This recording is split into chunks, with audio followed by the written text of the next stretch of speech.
Oh, hello out there. Welcome to Ruins of Gauntlight. I am your GM for the night, DM Steve, and it's been a long time. I missed everyone. I have, we have new players tonight. So returning is Rick and Nina. So say hi to your, everyone that missed you guys. Hello. Hello. But we also we're lucky enough to have two new people join our group that's going to kind of keep the ball rolling in our venture. So that is Mike and Richard. So say hi, Mike, and hi, Richard. Hi, Mike. Hi, Richard. Oh, it's good to see that joke never, ever dies. Ever. No matter which game or stream we're having. So for Mike, we've played Beyond Avernus together, so we have a little bit of history going back there, and playing some games together. But you have never played Pathfinder before. You've Correct. Watched our beginner stream, and you've watched this campaign up till now. But other than just kind of hearing the gameplay, this is your first time getting down and dirty, so to speak. My first time. Yep. Looking forward to it. And for Richard, you are like almost completely blind to Pathfinder. Yep. But, you're an expert at all other RPG systems, right? Oh yeah, all of them. No, I'm playing mostly D&D 5e, so that's which what got me into RPG. Yeah, it continues that that sort of trend of all of us being 5e masters and kind of dipping our feet into the Pathfinder realm, which, yeah. Sorry, I'm just trying to adjust audio levels. I'm getting feedback. We're doing it live. I'm getting feedback right now about audio levels on everyone. So, all right, Nina, how do I sound now? Did you boost yourself? Because I boosted you too. No, I thought you did. Oh, I did, yeah. So the other thing I'm really excited about is even though we've been around sort of the D&D meetup group together, we haven't got to play too much together, Richard. Yeah, I know. So we've always been kind of running opposite tables. So yeah, we're always running a table. So very rarely do we get to play. So I'm glad you're able to come in and play today. I'm excited. Thanks for having me. Okay, higher on mic. All right, I boosted him a little more. So, yeah, it's kind of weird. You guys are joining a campaign in progress, so you'll bring a fresh perspective in your characters. But I guess the other thing I just wanted to do is everyone that hadn't seen us, we took a few weeks off, right? We were playing at Roll20. We made the transition to Foundry. That took a little longer to get stuff set up that I wasn't used to. And then we had to scramble to find some players that we were filling spots and get you guys characters made. So it's been a bit of a downtime, but every week I was always twiddling my thumbs and going, man, I want to play some Pathfinder. And tonight, for the first time, and on St. Patrick's Day, so happy St. Patrick's Day, everyone, we get to play some Pathfinder. Irish. I was wearing green, as one does, and I sat down to start the stream, and I was a ghost. And I said, oh, I guess I can't wear green on a green screen. Might not, It's pretty funny. Yeah, unless you want to be a ghost. Sure, the memes would be good. Not particularly. Yeah, I mean, we could do that just so people can make some memes out of us. But what do you say? We just dive right into some Pathfinder goodness? Sound like a plan? Oh, we can't dive in. I forgot one important thing. With new characters, we have a new opening cinematic. And so I would like to roll our new cinematic featuring our two new characters. So this will be your first glimpse, everyone at home, as to what those characters might be about. So take a look at the cinematic. We'll catch you guys in just a few minutes and jump straight into the game. So don't go anywhere.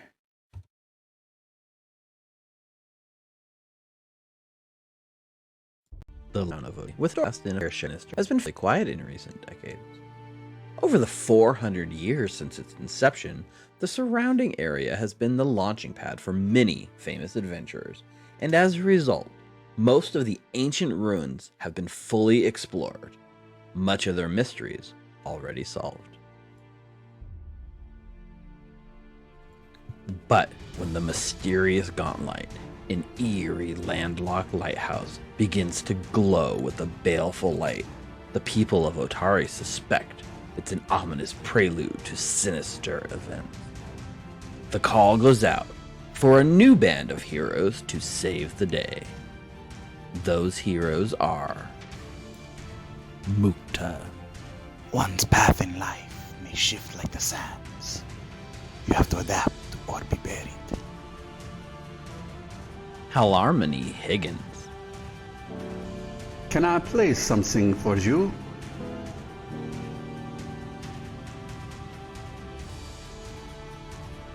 New Lara, Hey, I know that it's scary, but you have to get up. Okay? Take my hand. Ugh, very good. Let's go. Clovis, Nature is not to be put in order. Nature is order. It is for us to put ourselves in unison with this order. the time has come to enter the Abomination Vaults, Ruins of Gauntlight.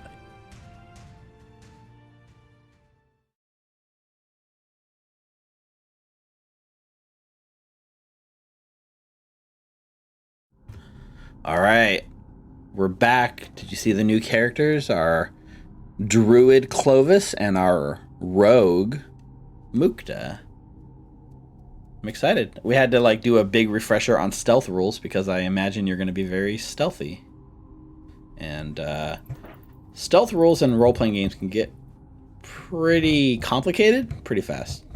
For something that's really easy to understand in real life, just can I see them or can I not? Apparently, it's really hard to make that into a concrete set of rules. Mm-hmm. And so I was watching a little bit on it, so we'll see if hopefully I don't mess it up too much. Well, I'm gonna try to do stuff, and then you tell me if it's successful or not. Right. The main thing the takeaway I got is you can't sneak up to someone without concealment or cover during the entire move. So if you're behind a wall and you're concealed from them and hidden, you can hide. And then when you sneak, you can start your sneak and end your sneak behind cover. Even if you leave cover between the movement, as long as you start and end behind cover, you can attempt it. But you can't sneak out of cover right up to somebody and then stab them and make them unaware, because the minute you're done sneaking, they will become aware of you unless you can somehow. Yeah, you would get the flat foot. They would be flat-footed if they don't detect you on that first strike, right? Right, but if you become observed as soon as you strike. Well, that's true, but if you sneak out from cover right next to them and end your sneak, since you're no longer behind cover at the end of your sneak, even before the strike, it doesn't work, which is kind of unfortunate. There was I think there was 2 races I saw that can get away with it. One was hobgoblins can take a sneaky feat to not become observant until the end of their turn. And also goblins have something about skittering around people's ankles and no one looks down. Big people don't look down. So medium and up people, you can stay concealed until the end of your turn when you sneak out of cover. So those are the sneakiest races ancestries apparently. So yeah, you can always throw a dagger or shoot a bow or something from behind cover. I don't think I have a bow. No? Well, we'll have to find one. Yeah. So the other cool thing, actually, I just realized as I'm saying this, as we're moving in, this is the first time we're playing on Foundry with this game. So take a look at the new UI, everyone. Foundry. Ooh, highly recommended. Ooh. Mm-hmm. I highly recommend Foundry. It has a lot of automation tools that makes things go pretty smooth. And it has a lot of customization that I've really enjoyed being able to config modules, edit modules, stuff like that. I know Rick spends way too much time setting everything up. Yep. I did see what you're talking about too. All the DB files are just text based, JSON strings. So you can just go through. Yeah, you can just go through and edit everything by hand if you need to. I mean, it's literally the Chrome. Uh-oh. Did you die, Rick? You cut out mid sentence. I know. I got really excited. Oh, okay. long as you're okay. It's literally Chrome in a wrapper, like right. in a web app. Yeah. Very Okay. cool. So, to kind of bridge us from our last session to this session, with Aurelia and with Elenir, I like to imagine that we are about to go back into this fight, right? You guys recruited the Mitflit boss Scrong, and he tamed his pet scorpion, and you guys fed it the corpse of the I don't remember what the name of that like creature was. It's been like a month, but you fed it a corpse, made it happy, tamed it enough that it's willing to listen to, or possibly listen to the boss, who treats it like a pet. And just as you're about to open this door and go back into this combat that nearly killed you guys before, I like to imagine maybe Aurelia and Elenir just kind of had like a change of heart and realized that maybe like the adventuring sort of game is not for them.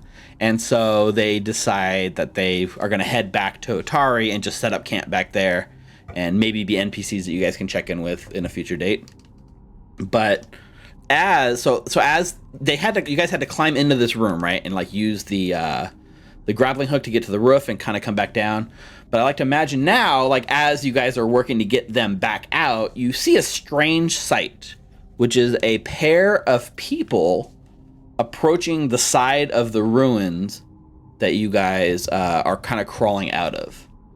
So I think, Nulara, you'd probably be the first one because you'd go up and help everyone else up. And as you turn and look across like the swamp, you see Clovis and Mukta. So what I would like to do at this point is have you guys share your characters and maybe give us a quick rundown as to what your characters would look like if somebody's seeing them for the first time. So let's start with Mukta. Mukta, why don't you give us a good description of your character? See a shorter figure, about almost 4 feet tall, wearing kind of dark brown leathers, heavily robed as well, though almost covered head to toe, with kind of dirty white, beige, and kind of sand yellow robes, gloves, and a deep hood that's pulled up. And just poking out of the end of the hood, you see the tiniest bit of a kind of short, dark brown with snout with whiskers and short brown fur, and the barest end of a kind of slightly pinkish, kind of more yellowish tail peeking out from the back of the robe. He has a dagger and a rapier on his side. Very cool. Okay. And kind of walking alongside him towards this lighthouse is also Clovis. So Clovis, why don't you go ahead and describe to us what somebody would see looking at you? All right, so Clovis is he's about 5'9", kind of slender build. He's half-elf druid, long blonde hair, looks to be, in his mid-30s. He has a wooden shield. He's wearing some leather armor, and he's carrying a sword. Okay. And what about your companion? And you see a little companion with me, a little familiar, who is, he's really tiny, and he looks kind of like a little tree. Okay. And so as Probably, they kind of, go ahead. No, go ahead. No, I was gonna say he's probably about 2 feet tall, really tiny. Got to take a real hard look at him, and you can tell he is definitely a tree. Okay. And so Nulara, you're standing on the top of this sort of roof, looking down at them that have approached the side of the ruins. And so as those two are looking up at you. Can you describe what they would see kind of standing on top of this lighthouse, this 1 story tall roof? All right, so in front of you guys, you would see her skin looks very odd. She looks very much like a human, but there's definitely a strong hint of gray underneath her brown skin tone. She has curly hair that's a little bit more on the frizzy side. She has a plethora, I guess, of weapons strewn against her back, but she has her hand wrapped around the hilt of a longsword. She has a shield on the other arm, and she's currently wearing like a medium armor. Now she looks down at you guys. She looks back to Hal and says, "Hal, I think we're being attacked. I don't know. There's 2 people outside. Attacked. I don't You know. should go attack them back. They'll stay in here. It's 2 of them and 1 of me." Well, perhaps you should come back down and stand next to this giant scorpion. I just raise my shield and prepare for these 2 people that I have no idea on their intentions of. Okay. And so you see her kind of tense up as you guys approach. How would you guys like to address her or introduce yourselves? And well met, friend. Do not be alarmed. We come in peace. I assume you know Ren, yes? Yes, but everyone else knows Ren. Who are you? Apologies. I am Mukta. This here, I'm sorry, friend, we just met. What was your name again? Nolara? Oh, sorry. My name is Clovis. His name is Clovis, yes? And your name, miss? Nolara. Nalara. I assure you, we mean no harm. We were also sent by Rin to assist in your endeavors. Huh. I guess she knew that we'd need you guys. We just lost 2. Can you fight? I mean, this blade is not just for show. As he's kind of displaying his rapier at his side. All right. Well, can you climb? We're actually inside. We can always try, yes? I could give you a hand, and I jiggle the rope from the grappling hook. Okay. I say, there is no try. It's my friend.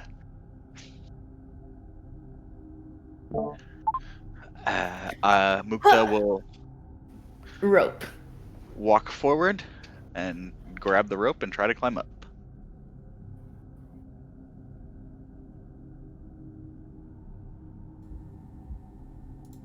Testing. Steve, if you're talking, I think you're on mute.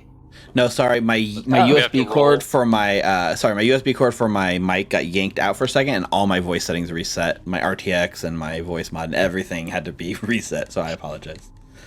So we have Nulara. You're gonna lower the rope to help them up, right?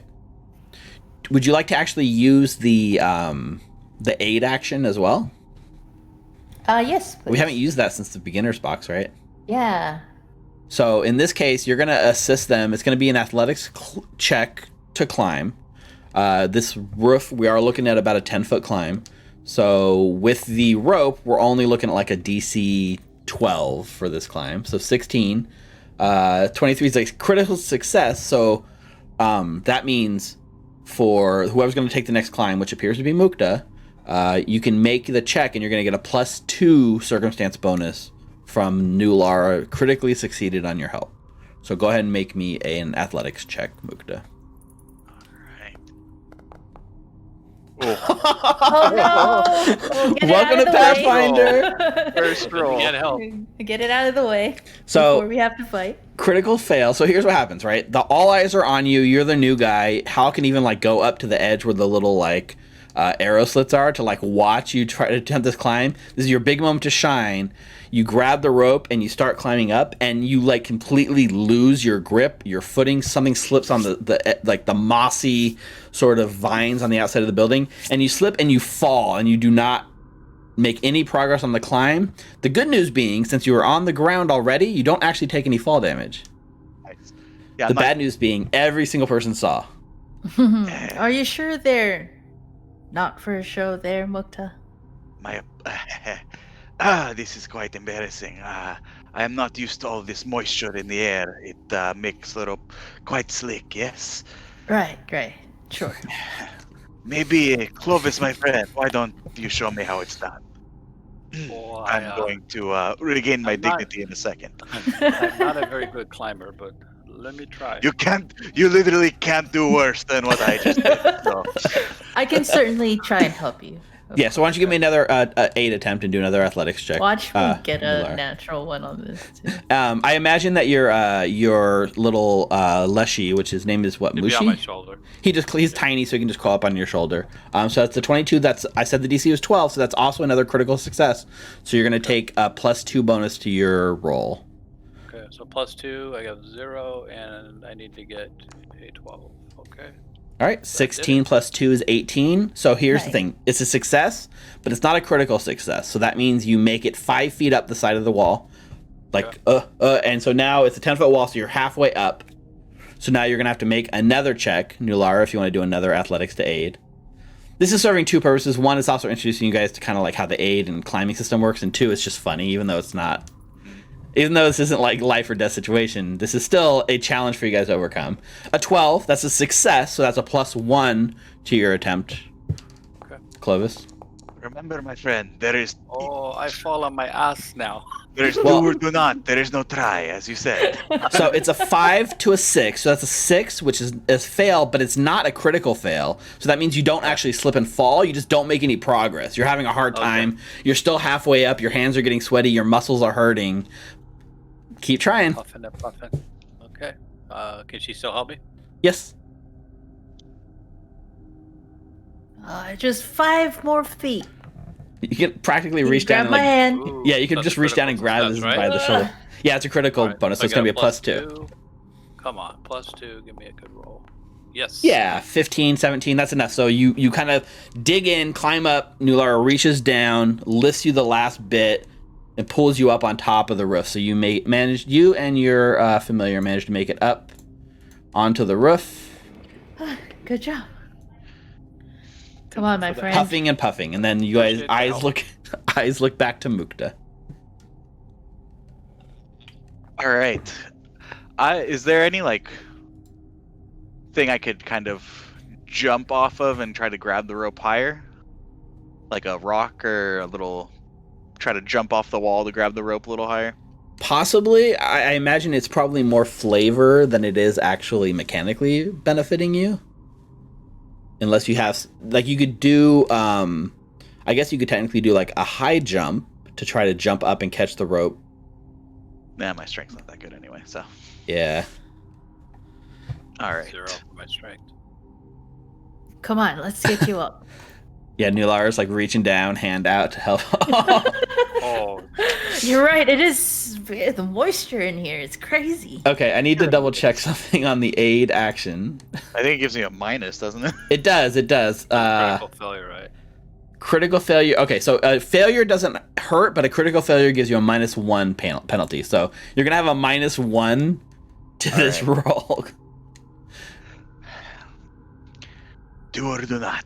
I'm doing that's what Clovis said. The Do other or do option. not. So critical failure would be half of 12, right? So anything below 6? 21. So the funny part is, it'd have to be 10 below. So for a 12, it'd have to be like a 2 or lower, or a natural 1. If you get a natural 1, it always makes the failure 1 worse than it was before. Yeah. So it turns a regular failure into a critical failure. Almost a critical success. Had this been So this was almost critical success, which would have allowed you to get up all the 10 feet in one go. Yep. But in this case, you jump up the rope, and then I think New Lara like somehow like makes it worse. Like she's like, "Here, let me help you," and she like bumps you, which makes you almost fall. But you managed to steady yourself. You made it 5 feet up the wall. You're at the same point that Clovis was, which is halfway. Clovis comes over and yells out, You can do it. Come on. Yeah, that is true. Walt Heisenberg, and that the whole idea of climbing is our nemesis in gravity. Okay, critical success. It's a +2 bonus. All right. Mukta continues climbing. Okay, that's an 8. That's not it's enough to not make any progress, but not fall. Oh my god, you guys! We're kind of doing that thing like where That she's was trying to classic. move out of the way to let me up, and I'm moving the same direction as her. So it's like, Can you imagine we're here 4 hours? He's still Level up on 1, 5 feet up the level rope. 1. Let me try. One more time, just on my own. Hey, Yeah. you got it. Yeah, get out of the way, Nulara. Up the I was top. holding you back. I'm sorry. You managed to make it up to the top of the wall, nice and easy. So everyone take 10 experience points for defeating your nemesis, the wall. Congratulations. yay! Let's go.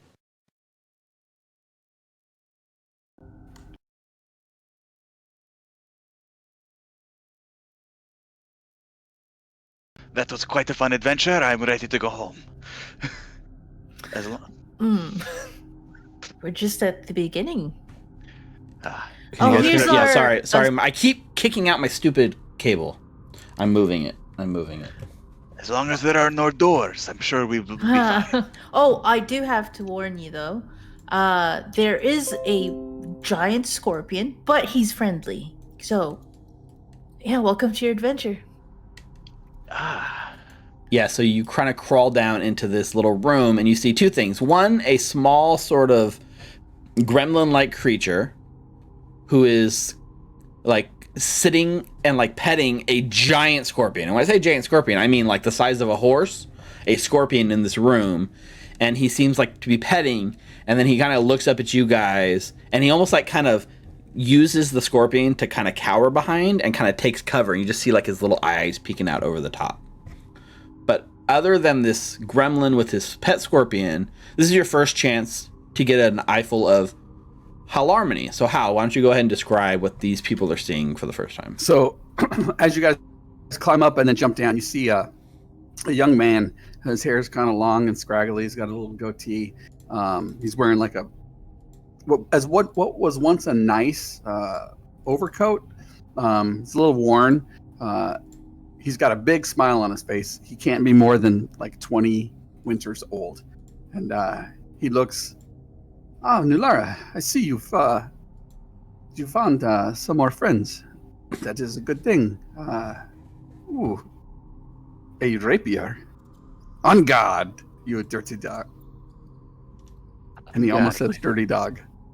would not be the first time Mukta was called this, but no, I am not. Well met. Well met. Should you need anything in the form of music, please just let me know. Ah, always good to have a man of music on adventures to dull the, help the dull nights in between action. Yes. This gremlin guy, like he's hearing you guys converse, kind of comes around the scorpion, and you watch him kind of cautiously approaching you, Mukta, and he's kind of sniffing at the air a little bit, like kind of trying to feel you out. And he says, I'm Boss Scrung, and he holds his hand out for like a handshake. Is this right for your culture? I'm sorry, I've never met a rat as big as you before. Soki, please. But yes, I've never met. Well, what kind of creature are you? I am what's called a Mitflit.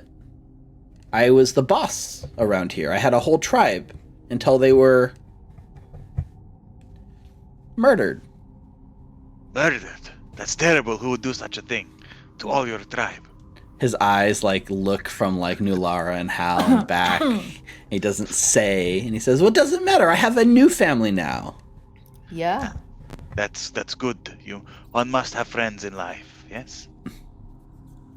He nods and he says, And I'll shake his hand.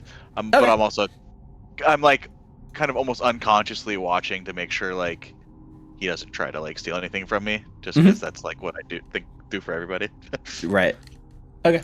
And he kind of comes over as well to like Clovis, and I think he like probably looks past you and more at your little friend, and he says, "Can we eat this?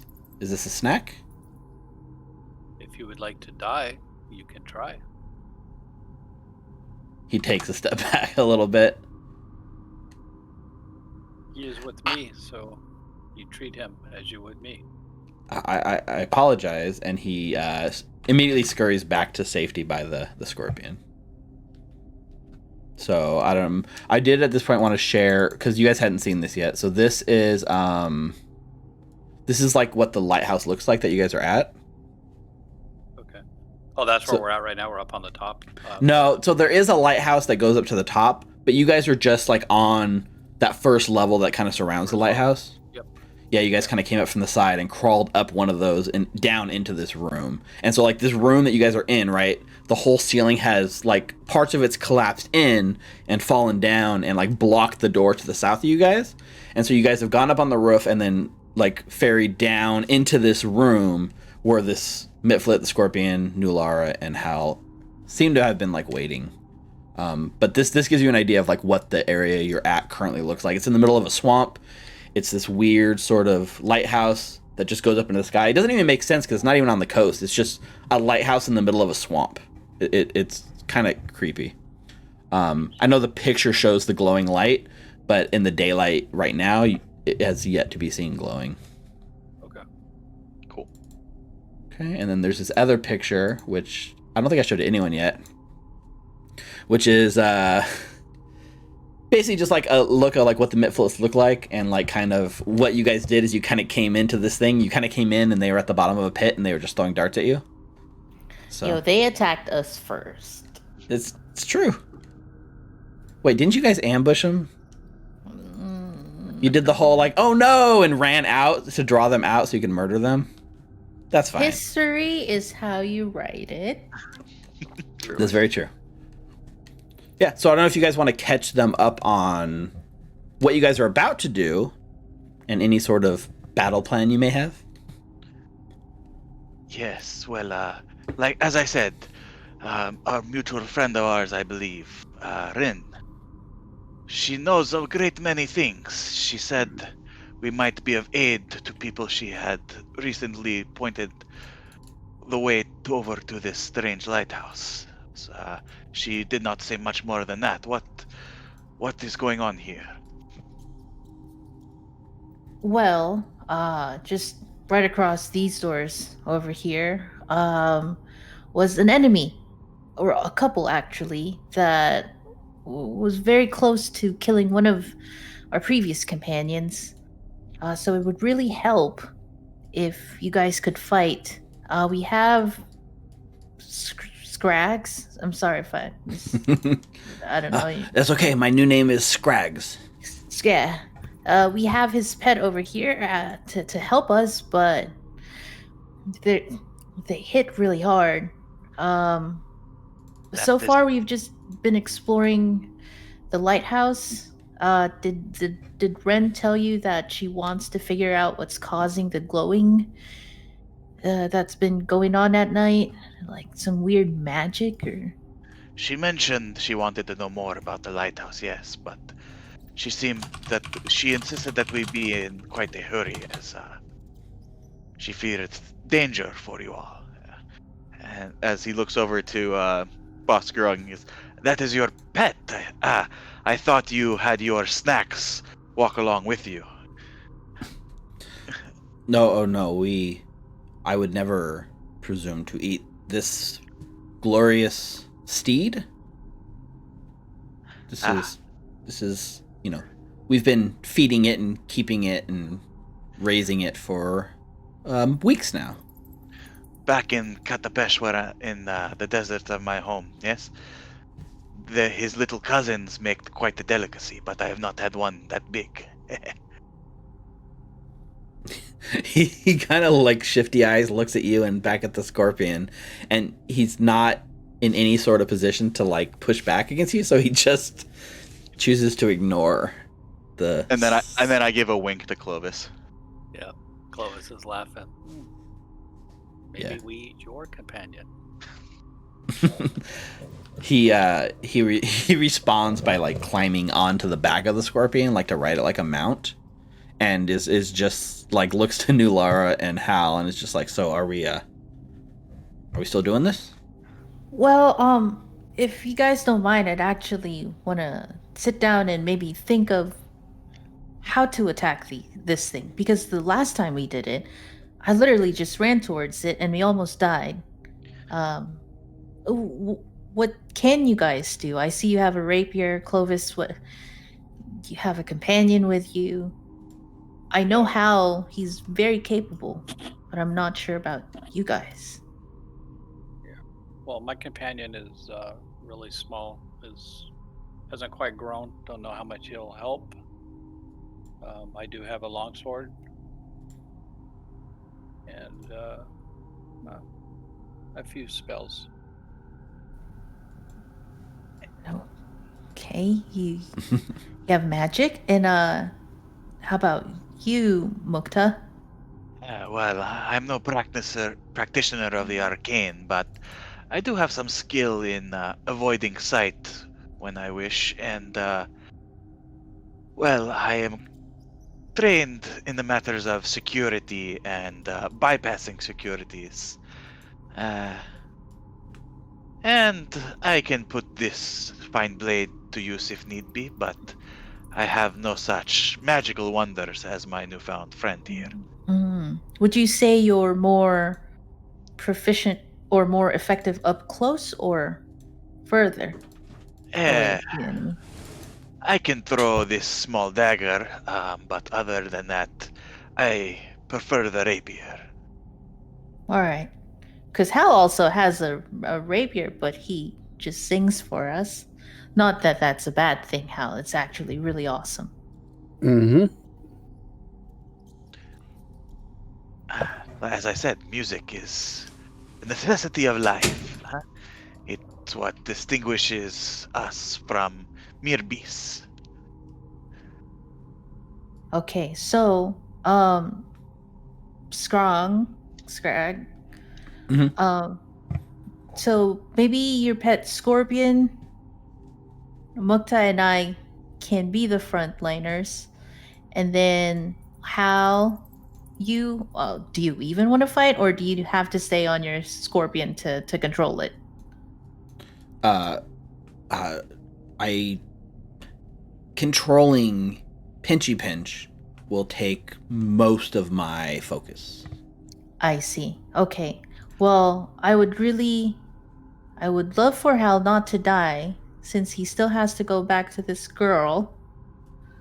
I would also like for any of us to not die, so I think we should have the scorpion come in first. I'll be right behind you. I have a feeling I've seen other people move the way Mukta does. He can I be would on not his own. necessarily be on the front, maybe more to the side of you. All right. And then Clovis, the last time we had a practitioner of the arcane, he was put down really quickly because he got too close, so make sure to keep your distance, okay? Okay. All right. And do you want me to stay on his back, or do you want me to stay behind you guys and just shoot with my blow dart? I need you to control the scorpion. I can control him from the back of the room. That's fine. Okay. Oh, and I remember, the stained glass windows. We gotta break them. I believe they're a little bit more weaker with the sunlight coming into the room. What maybe exactly? we should go around and break them up from the outside instead of the inside. Oh, I that's a can smart idea. swing it with my sling. Like Oh those yeah. Other... What And exactly are we facing here? Well, the last witch that we were with, he said that they're called Corpselights. To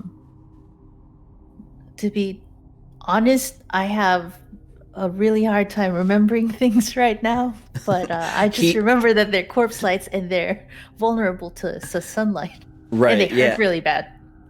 So Corpselights are kind of in the Wisp family, so they're kind of known. They're a lot like, possibly. I mean, they did a critical success on their last recall knowledge, so that I gave them like everything. But if you want to make one yourself, then that's fine. Yeah.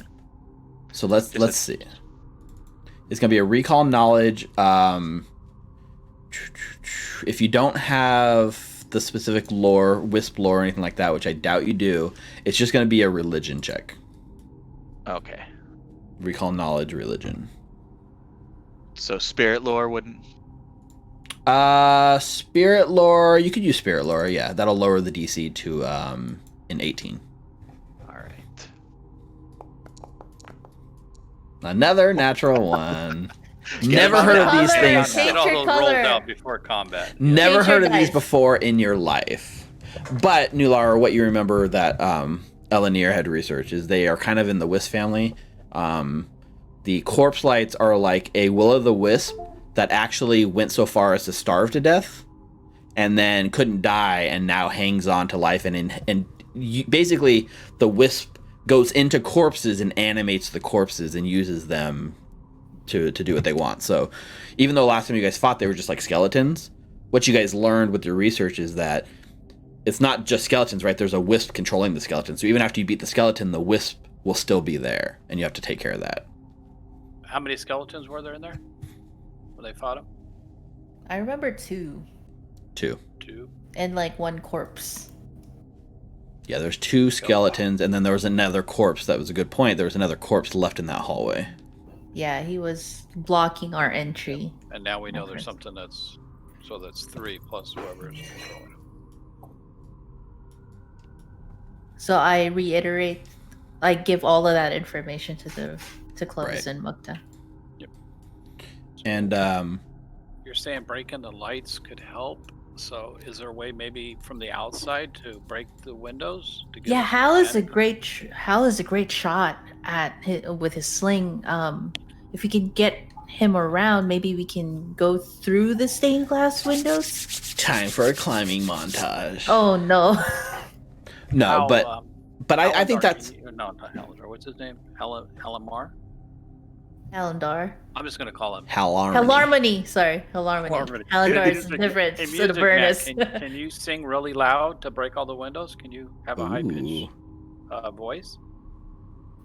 Probably. Break glass. I've seen it, or I've heard it. I've never seen it.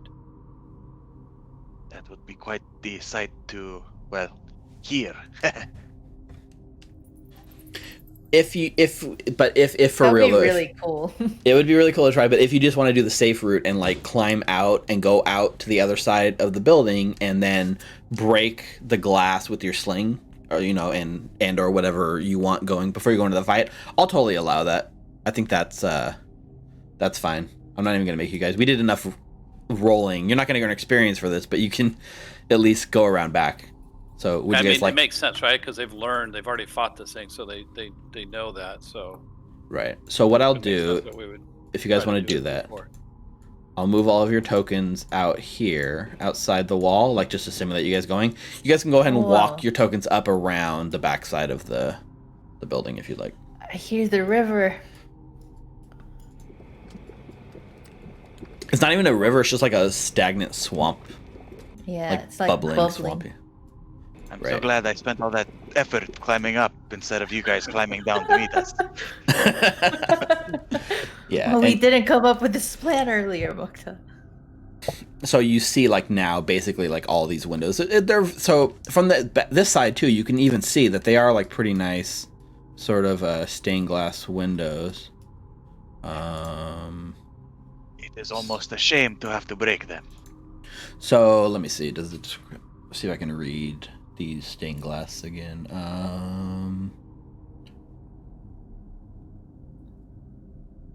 So each of these stained glass windows, they're 20 feet tall, and it depicts 4 different haunting scenes of ghosts rising from overgrown graveyards, and they're all floating up towards a 4-pointed orange star at the top of the sort of stained glass. So that's kind of the focal point, and it's all these ghosts rising up out of the graveyard. On second thought, it creeps me out to break it. Yeah. So why don't you guys, is somebody going to do the breaking? Is one person going to just do it? I mean, there is an attack roll, but since we're not in combat and nothing's threatening you or anything like that, I'm cool with just allowing it to break. I mean, we could just, I could get some more rocks back in the other place. I have this rock here. It is nice and round. I will swing my sling and break the windows. For the hell of it, just for one, give me an attack roll with your sling. Not a natural one. Oh, man, it was a 20 for a minute rolled back. So perfectly right through the glass, it like breaks out a couple of panes, and then the whole thing, like you see the sunlight as you tear through it, the sunlight kind of beams through into that room, and there's like an altar on the other side, and you can kind of see the sunlight like hitting that altar, like one single beam where you broke the glass down on that like altar. So yeah, and then there's just a montage of everyone just beating up the glass. So I'm going to just delete these glass completely. So the vision blockers, the movement blockers, they should be going in a second. Okay, so now also, so here's an interesting conundrum. You've broken the glass, right? So now you have the ability to just like walk right into the room. The problem is you left your scorpion and the other guy on the other side. Oh, we didn't leave him. He didn't come with us. Well, scorpion can't really climb out. Oh, that's true. It was trapped in that room purposely. This is also the first time you guys are kind of around the side of the building and looking out to the west. You can see what appears to be almost like a small island with a small building detached from the actual keep. Like you guys had kind of came around this way a little bit, but you hadn't really explored the backside yet. Especially like Clovis, you can see there's like a bridge that leads to it and stuff. So, what would you guys like to do? What do you think? We go back Should and we- pick up our friends. We all go back and come in one side, or should we try to flank them and have 2 come in with the scorpion and 2 come through the windows here? I can wait here. I feel, because I remember the last time they were very close to the altar.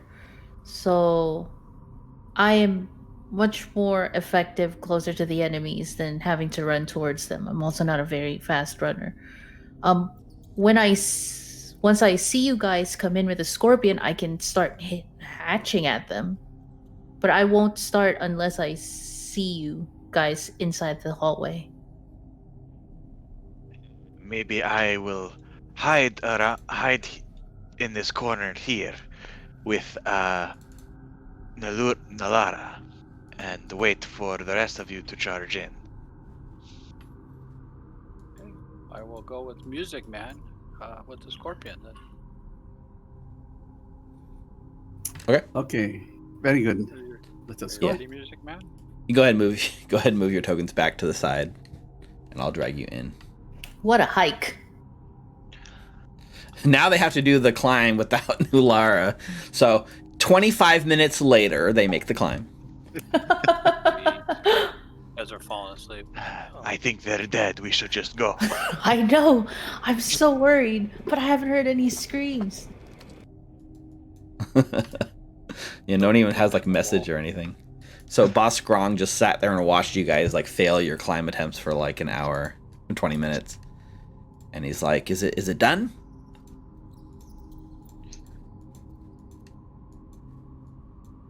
Yes, No? the windows, they're broken. Let us go. Okay. So that means one of you can kind of go up to the door and open it. I opened would with like- my mage hand. Okay. Yeah. Mukta would like to hide. Yeah. So as we kind of do, there's what we call like exploration activities, right? So this is probably your first sort of introduction to them. So when you're in exploration mode and not combat, you pick an activity that your character is doing. So one of the activities you can do is called Avoid Notice. And what that allows you to do is basically if you go into combat, you get to use stealth as your initiative roll instead of perception because you're sneaking around, right? Mukta is avoiding notice. So yeah, you can be using Avoiding Notice. Nular, do you have a specific action you want to do coming into this? Is it? Yes, I'll be scouting ahead. Scouting. So scouting gives everyone in your party a +1 initiative Yes. bonus to your roll. Yes, sir. I Mukta notices a fellow scout. Ah. I tip my imaginary hat to Mukta. And for Hal and Clovis, do you guys have any exploration activities you might be interested in? I put on your character sheets, I added like under exploration tab, like a ton of the activities that you could possibly do. We kind of know, it's not like we're going into the unknown, so we kind of are going into like a known situation, so I'm not sure any of them really fit in this moment. Which tab is the exploration on? It's under your actions, and then at the top there's like 3 tabs. This is encounter, exploration, and downtime.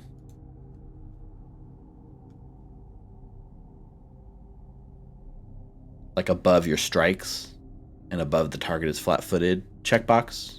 Oh, sorry, it's on the actions tab. Okay, I'm with you. Thank you. So encounter shows all the kind of actions that you can take in combat, and then exploration is stuff you can do when you're outside of combat, and then downtime is like stuff you do when you have days of time.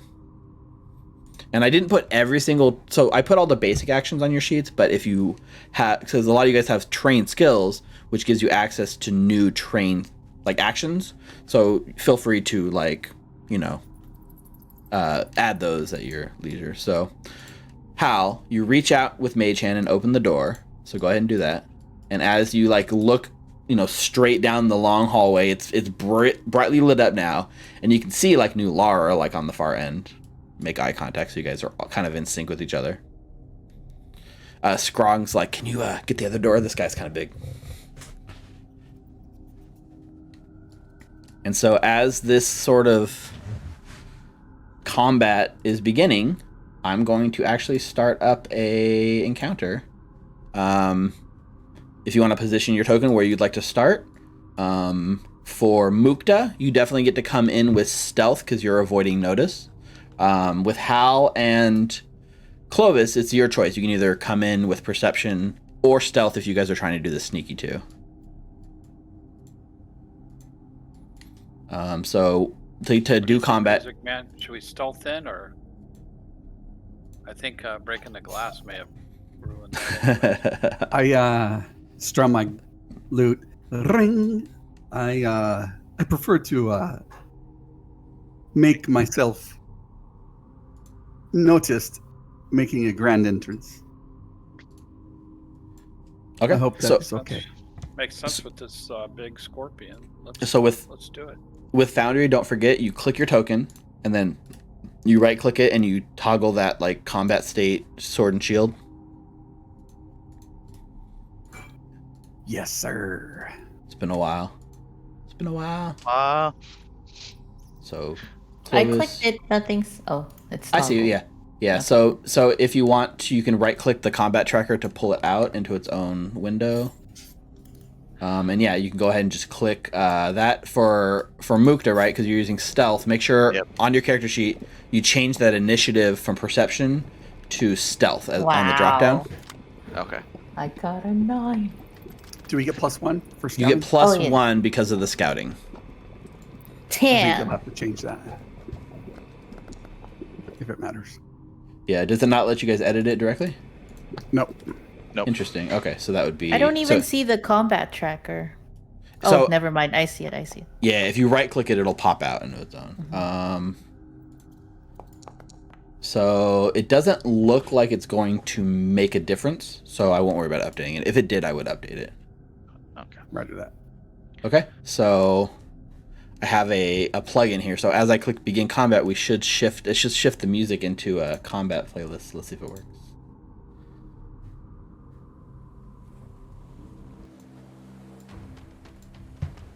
Sounds like it. So, in the first round of combat, Mukta, with your super stealthy self, you are first to go with a 23. Actually, you know what? I did not add boss to the initiative, so let me roll for him. Natural 1, awesome. My gosh, it's 3 natural ones tonight. Getting him out of our system. Yeah. Well, no, 4. I rolled 2. Okay, so Mukta, you are first. So I know that like rogues get, or especially thieves or all rogues get like a bonus if they act before someone in combat, right? So all enemies are flat-footed against me if I go. Well, you know. Right, you spring if they haven't gone yet. On the first round of combat, if you roll deception or stealth for your initiative, creatures that haven't acted are flat-footed to you. Yes. So yes. So then, I mean, I hear them go in. I'm gonna think the trap has been sprung, and I will. So there's no point in sneaking in, right? Because then my sneak will end once I'm out in the open, right? It's very true, yeah. But because you're stealthy, right? They're gonna be flat-footed no matter what. Yeah, so that's why. So I'm going to stride. Okay. And what's my? I don't know. It's not 30 feet. It's 25 feet, I believe. Yes, 25 feet is your speed. So corners. What are you doing for that? For Pathfinder, every other corner takes an extra 5 feet. Okay, so I would have to go this way anyway, right? Probably. Yeah, it might not let you cut that corner because it extends out too far. Yeah. It does. Okay, that's fine. So that's 5 feet. Okay. Right. If you use the measurement tool, it would calculate it. But yeah. I see this enemy, right? Yep. So 5. That. Well, let me do the other one. 10. 15. Okay. And. Shit! I didn't have my rapier out, huh? You said you would have had it holding ready. it. Okay. Because you showed it to You had them. 25 you minutes guys, to prepare, right? Yeah. No, true. I you've pulled out my rapier. Yeah. you've got it ready. Yeah. Okay, and Mukta, with a flourish, attempts to pierce this foul creature. Okay. It is flat-footed to you. All right. So go ahead and make that attack roll. Oh, natural 20! That's the opposite. So that's a crit. Yep. So you got all your ones out of the way. See? Yeah. Yeah. So make sure you toggle their flat-footed and then roll Yep, the crit Yep. damage on this thing. Yep. Let's go. Whoa. 21. Okay. So that hits for sure. It is a crit for sure. So it's like this bony skeleton thing. You bring your rapier in down to do like piercing damage to it. The piercing damage, it is resistant to piercing. Okay. So I'm just double checking it's... Where is it on this character sheet? I'm going to ask 100 questions in this game, but sorry, guys. So where do you mark flat-footed? I know I did this before, but Under I know actions. I'm not doing it. But if I were, Force above strikes, there'll be like a checkbox that says target is flat-footed on your character sheet under actions. It's at the top.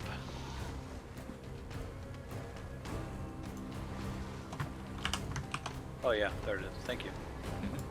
I think when I put the creature here, I didn't put it right, so I'm just looking up the stat block real quick. Gosh, I didn't target the creature. My bad.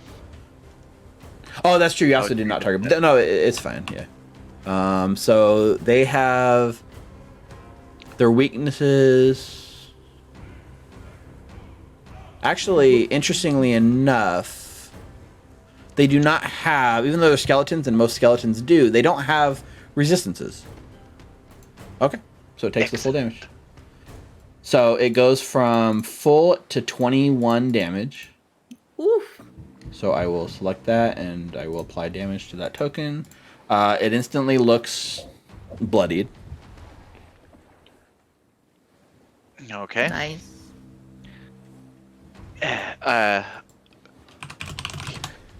Mukta looks around.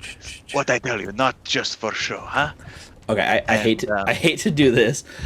Even though it's not weak, or even though it's not resistant to the slashing or to the piercing, it actually is immune to the precision damage of your d6s.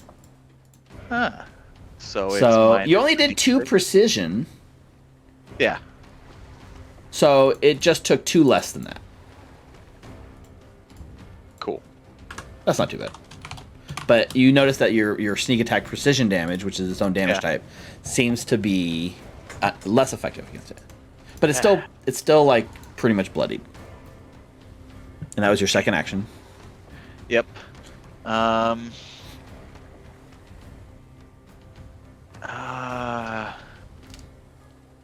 My third action. So just see. The sunlight like coming through these like stained glass windows and stuff, right? Like it definitely lights up like this sort of like central chamber a lot. I think they're probably still in like slight shadows on the corners a little bit, but it's definitely like a lot brighter in here. It's not dim, it's like a bright light. So the sunlight is definitely lighting up this room. My third action, taking. Well, I don't know if they have an attack, but Mukta says, "Not bad, huh?" And he strides back outside into the sunlight. Okay. Yeah. What'd so you do? Where were they? Yeah, so you run back out. It doesn't seem to like lash out and do any kind of attack against you. Okay. And that will be my turn. Perfect. Clovis. I'm able to hold my turn or my action. Yeah, so that is called Delay. Delay. Okay. I'm gonna So delay because I want to follow the scorpion in. I want it to go in first. Okay, yeah, so you can delay your turn Or- until after he takes his turn, Unless and Music then Man wants to go in. Yep. okay, perfect. So then that you- becomes his spot in the initiative, right? yeah, you will. Yeah, so after everyone's turn, you tell me when you want to jump in, and I know you said you're gonna delay until after his turn, but you can tell me at any point you change your mind after someone's turn. I can do it. Okay, and then so it's not like I get my turn and then it goes again. I'm just actually that in the. That'll be your new turn. initiative for the rest of the combat. Yeah. Perfect. Which I think is pretty cool. Yeah, it is actually. Okay. So you're delaying. So this thing that you you ran in, you stabbed it, and it is like animating to life, right? It's standing there. It's not. It looks to be like almost like it like moves into the sunlight, and you see it like recoiling against the sun. It's absolutely affecting it. Nice. And so it tries. You watch as it like stumbles. Oh, that's not the right thing. Let's see, 25 feet. So it starts stumbling away from you guys and away from the light down here, and you watch as it stumbles 25 feet. It looks like that's all it can do in this sunlight. Oh. Mukta remembers they said that they were harmed by sunlight, so he decides to stand in the sunlight completely. And then the other one will do basically the same thing and move its 25 feet. Affected by the sunlight. It looks like it's like the sunlight is really bright in this end, but as it moves deeper in, it's definitely like going into slightly more shade. But that's all they can do. Hal. You're chasing him. Okay. They're coming. So I'm going to stride over so I can look down the hall to see where they're at. What's this guy? That was the dead rogue, that Got it. the body that you found like kind of slumped against the wall, and you guys picked his body clean. Yeah. And I stride forward and I see them, and my eyes go a little bit big, and I continue to move. Okay. Oops.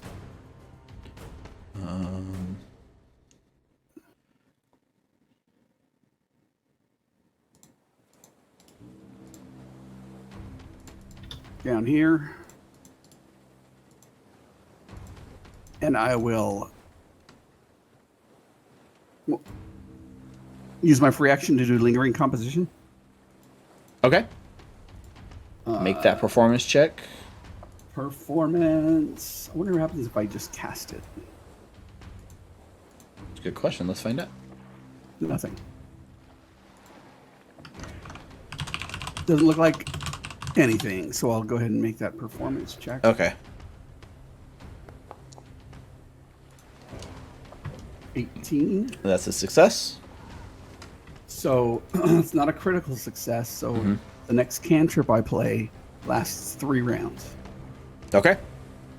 And I will use Inspire Courage. Let's go. Unfortunately, I don't think you guys can hear it. It's with 60 feet. So all my allies within 60 feet get +1 status bonus to attack, damage, and saves against fear.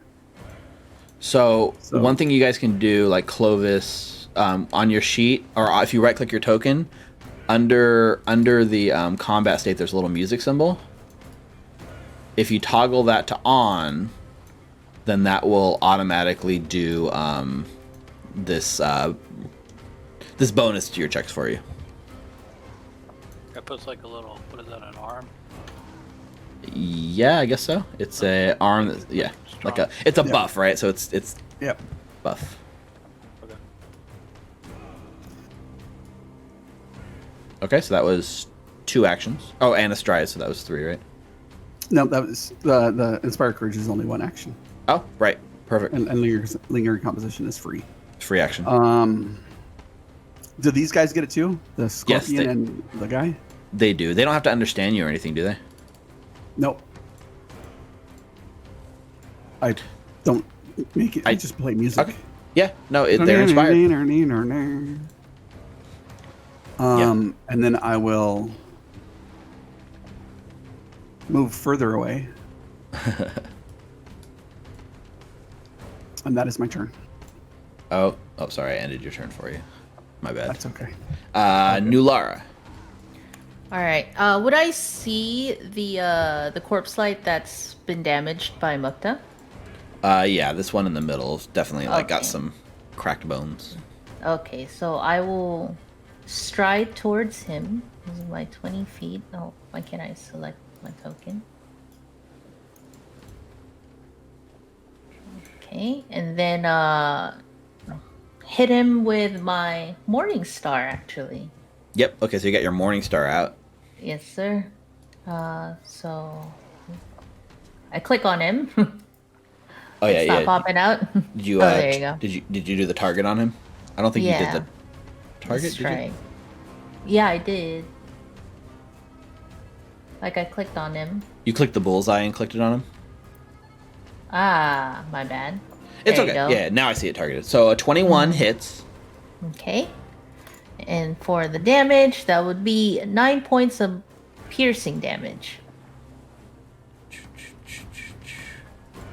Interesting. A Morning Star does piercing damage.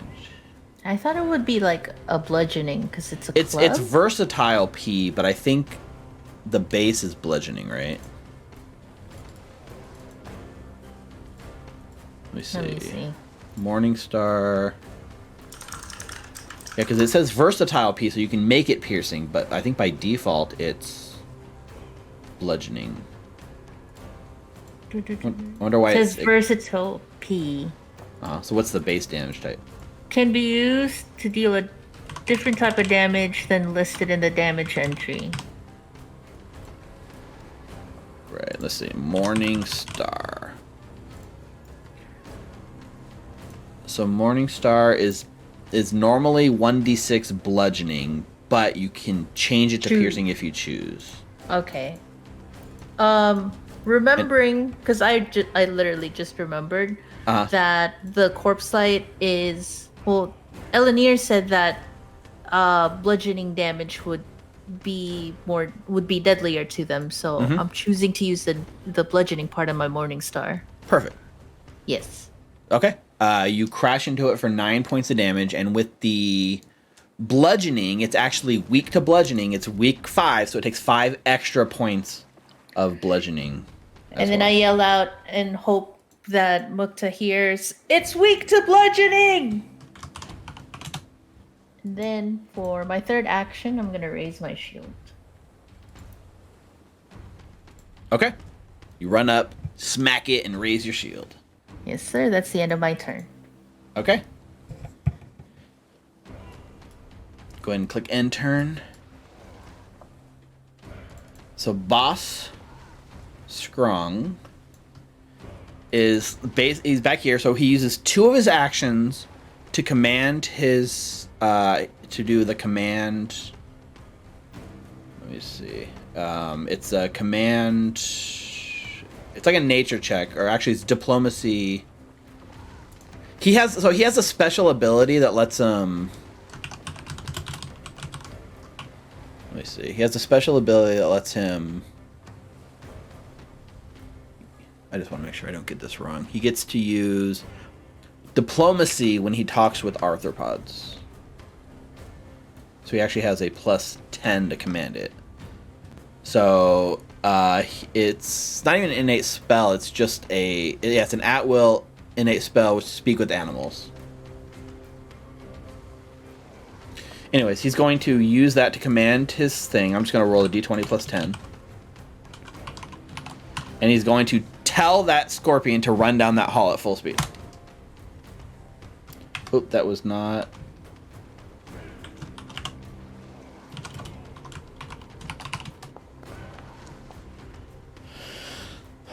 Okay, so with a 19, I think that's enough for success. So he does that, and then with his last action, he is going to stride his 20 feet of movement and stay at the back of the hallway.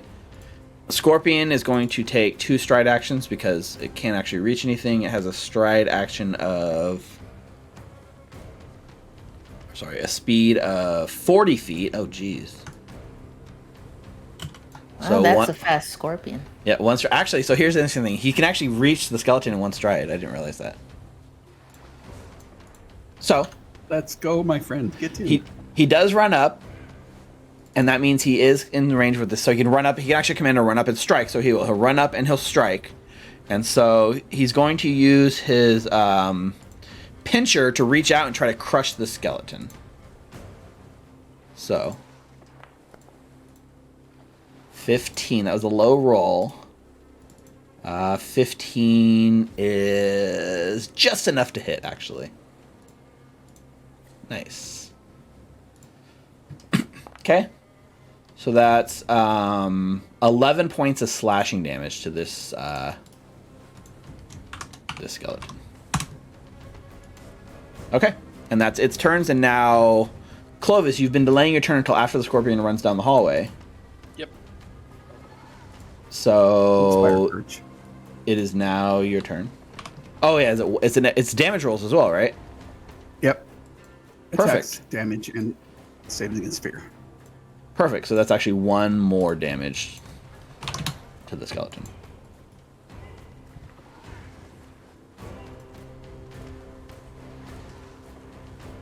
All right, Clovis.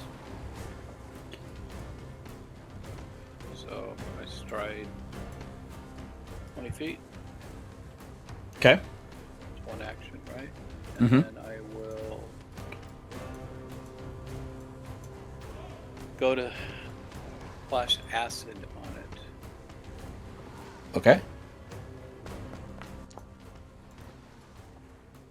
That was so close, but you got him. I know, it's like a 20? Yeah, so that's a d20 plus 8. So yeah, that hits. Go ahead and roll the damage on that. So that's 4 acid damage, correct?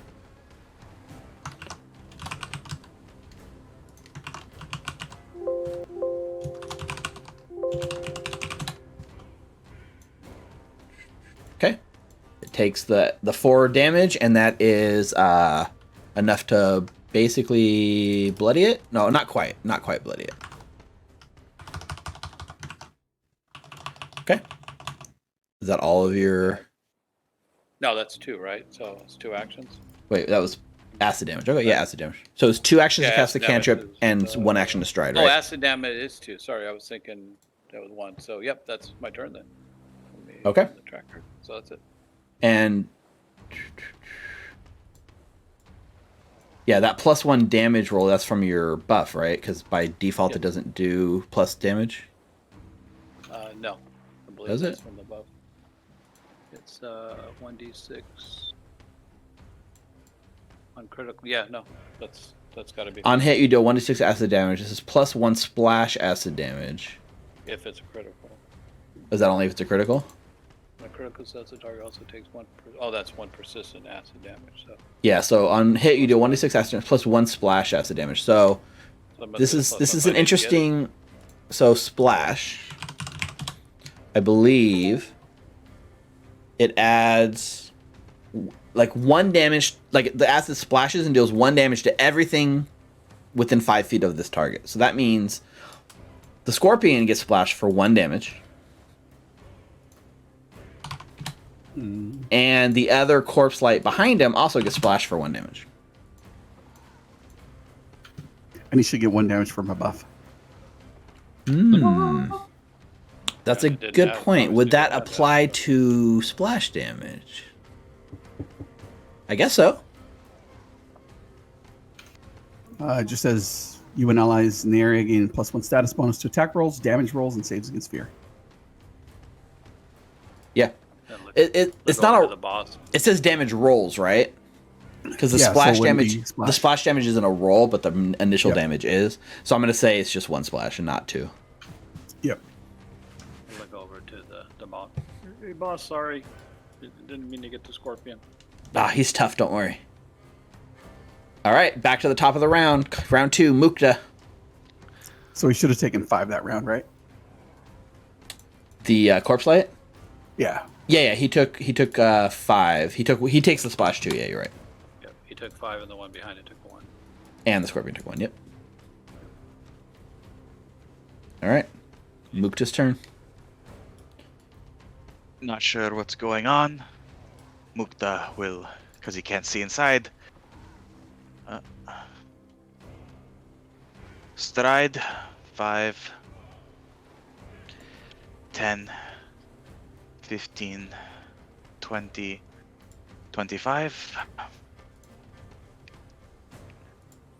I guess he will stride again.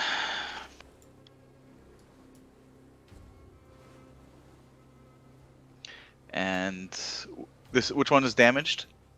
I mean, both of them, but the one that's right next to you is more damaged. Okay. I will. Mukta once again strikes out with his rapier. Okay. It is not flat-footed. Yes. How far can the scorpion reach? He seems like he's got some pretty long claws and a stinger, so it looks like he's got a pretty far reach.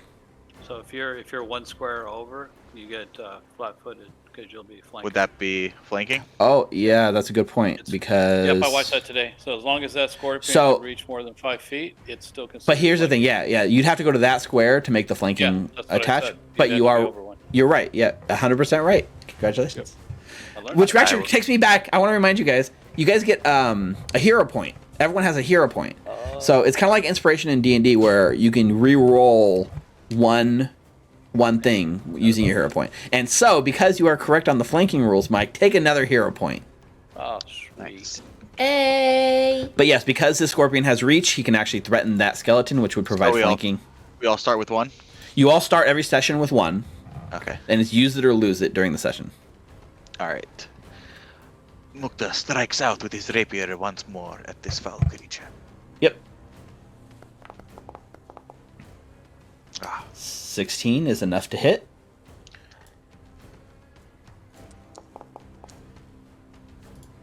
Whew, that is... For 15 damage. So here's what happens. You strike out and completely eviscerate the bony sort of skeleton thing. It is immune to the piercing effect, right? So 6 of that damage was immune to. So really it took 9, but it's still enough. The whole skeleton thing drops dead right where it is, and as it's dying and the bones are there, this like weird glowy spirit thing emerges from the body right where it was.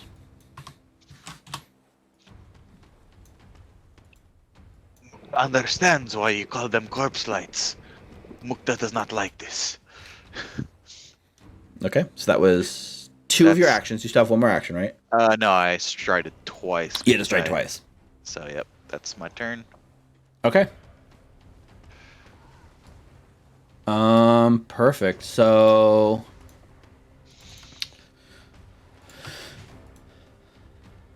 I guess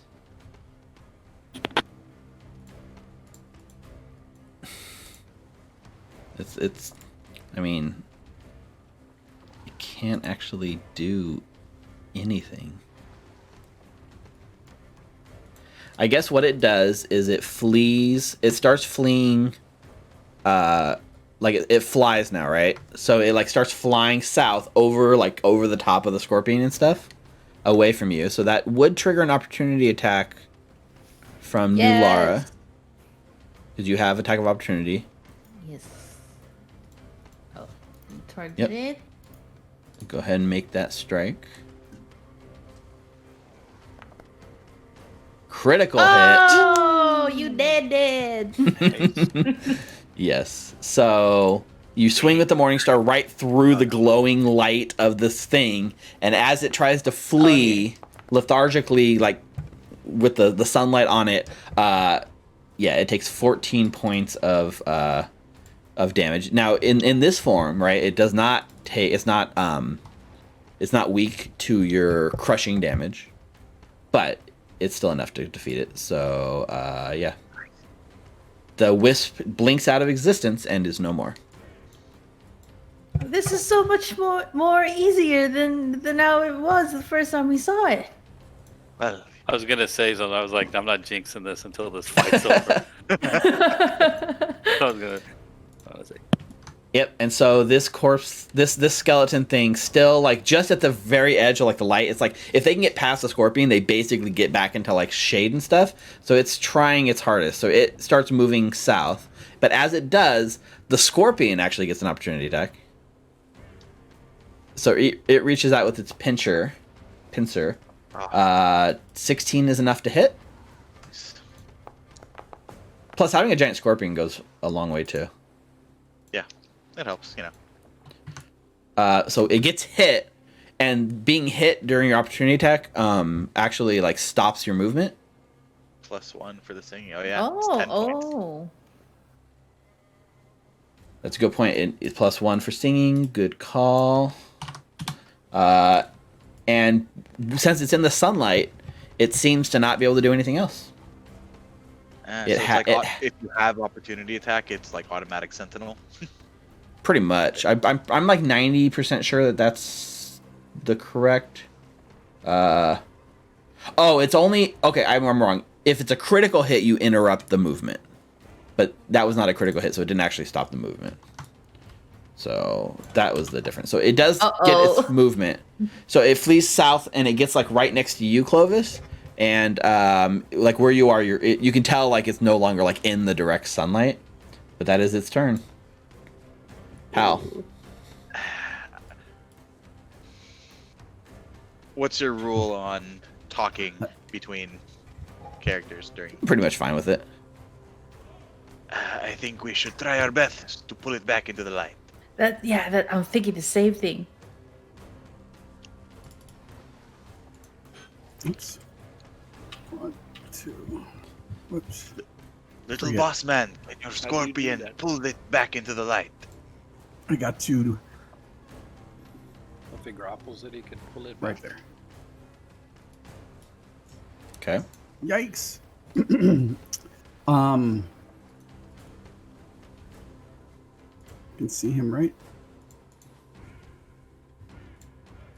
I would Yeah, like to. he's right there. You got sight on him.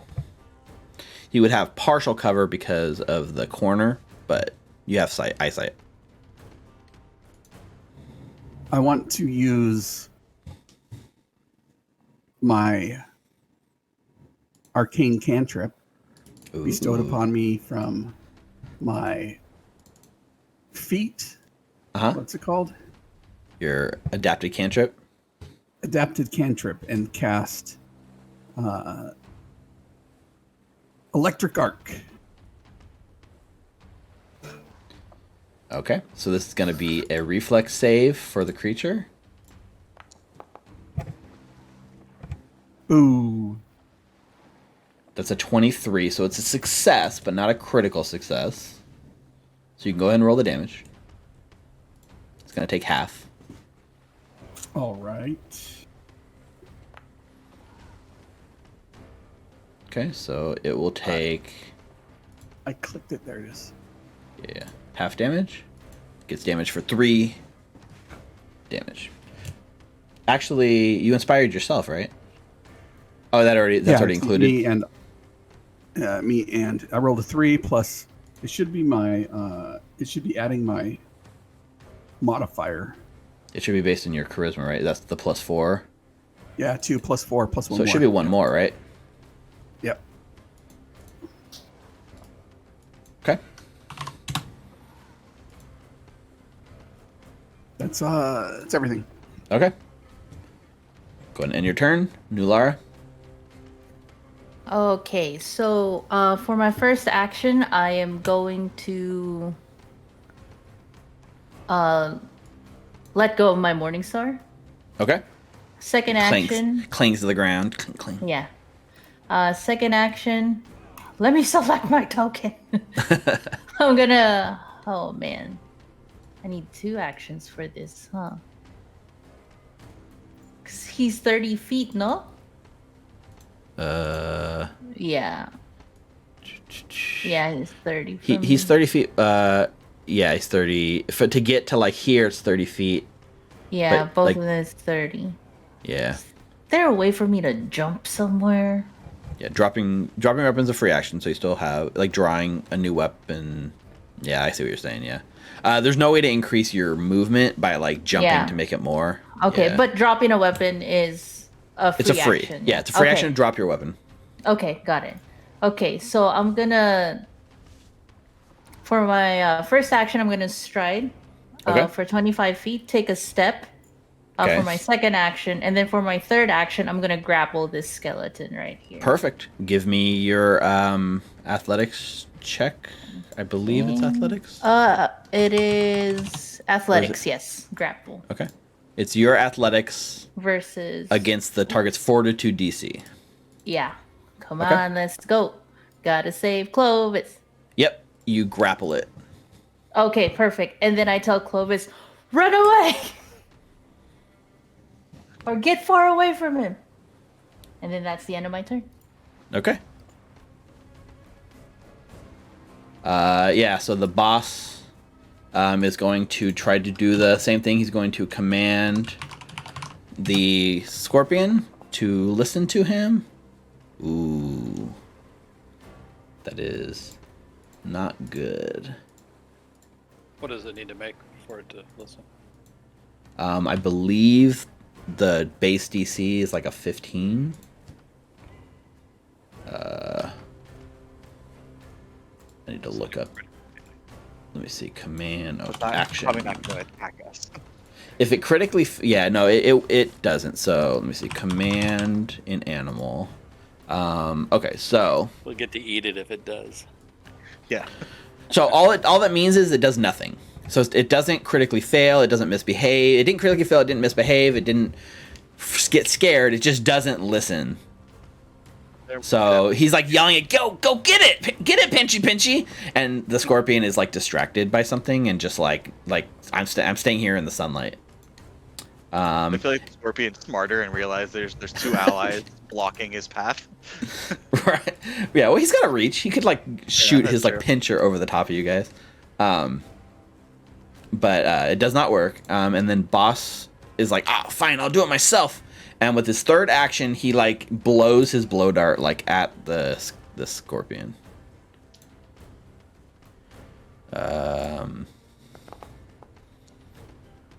At the scorpion? Sorry, at the skeleton. Bad scorpion. But actually, that is I didn't target it, unfortunately, but that is a critical success. Let's go, boss. Strong. Also, the creature's flat-footed, so it's more than a critical success. Yeah. Wow. Yeah, let's go. He's Wait, is that a good thing though? A Chris, critical well, success? gonna make Well, it he a doesn't- light. Don't want to light kill it. motion. Come on. Yeah. Can we grapple a Corpselight and they Oh yeah, bring the it back wisp. to life? Well, there's another corpse. We'll So just grab it's actually another 4 damage because it's 2 double because of the bonus. So 4 points of damage. Didn't kill it because his damage roll was really bad. That's all right. Okay, Clovis. Okay, so with it grappled, you can't take an action if I move away. That's not necessarily true. If you're grappled, all that means is you're flat-footed, you're immobilized. If he tries to do anything with the manipulate trait, like an attack, then he has to make a DC 5 flat check. He just rolls a D20. If he rolls a 5 or above, it goes off. If he rolls under 5, it fails. Okay. All right. Well, I'll try this then. So I mark that he's flat-footed then, right? Yes. And I will take out my longsword, and I'm gonna, after hearing what. Yeah, because you had I'm gonna hit the bludgeoning end of it. I'm not gonna stab it. So. right, because you had your hand free so you could cast spells, right? Yep. So it's one action to interact with an object and draw your sword. Okay, so that's one action. Mm-hmm.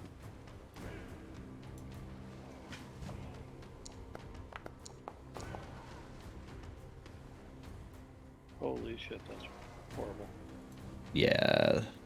Let's go. You do have 2 hero points, I will just point out, and they Yep. can only be used tonight. I'm going to use one of them. All right. Let's go.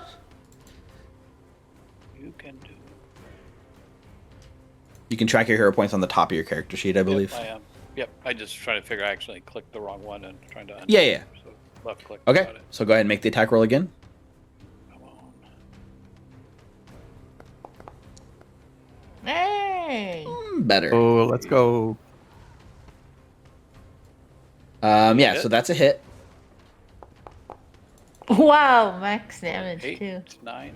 Nice. Okay. Yeah. Is that so plus 1 for me or him? That's the Inspire Courage +1. Awesome. I see it marked there in the it gives the +1 in the little chat bubble. Yeah, so with the 9 points of damage is enough. So again, the corpse falls to the ground, and where the corpse was, the light emerges. So Nular's holding the body. I got it. Drops down, and like the bones go loose, and then the wispy thing appears like right in front of you guys. All right. So my last action, I am going to stride back here with my Smart. buddy. Yep, you move away from it. It doesn't seem to do anything. Nice. Good light, my friend. That's my Super turn. smart. Hello. Okay. The Top light of the- side is much top better of than the round. dark side of the build. Agreed. Top of round 3, Mukta.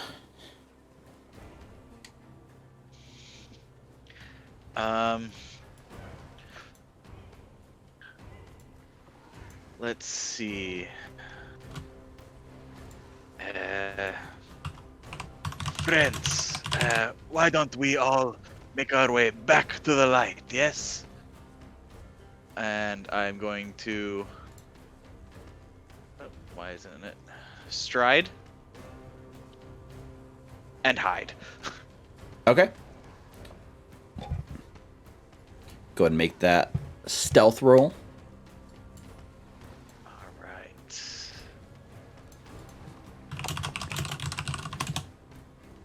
Ten.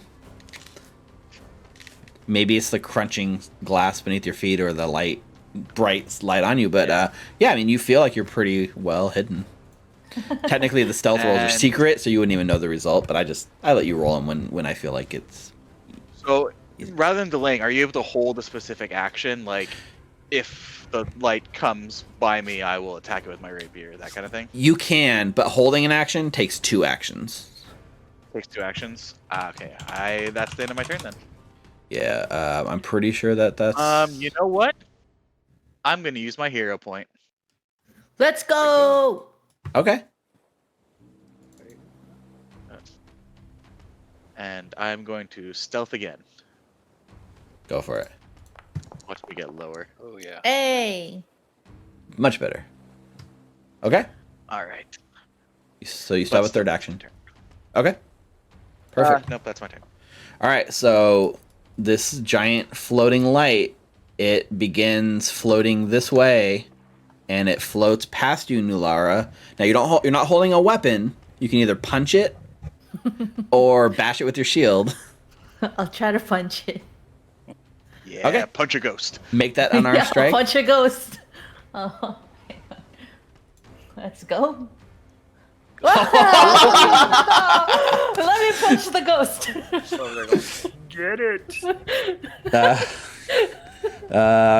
Yeah.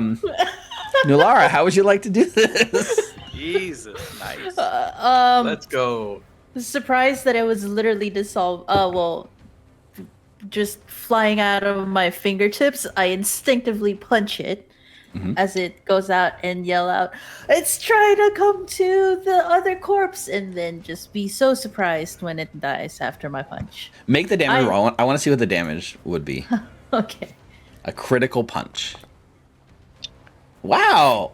Damn. I'm really strong. 14 points of kicking punching ass. damage. That is pretty awesome. Okay, so yeah, you're right. It was making its way towards that corpse to try to like go inside of it, and with one last Hail Mary, punch through it. Whoosh!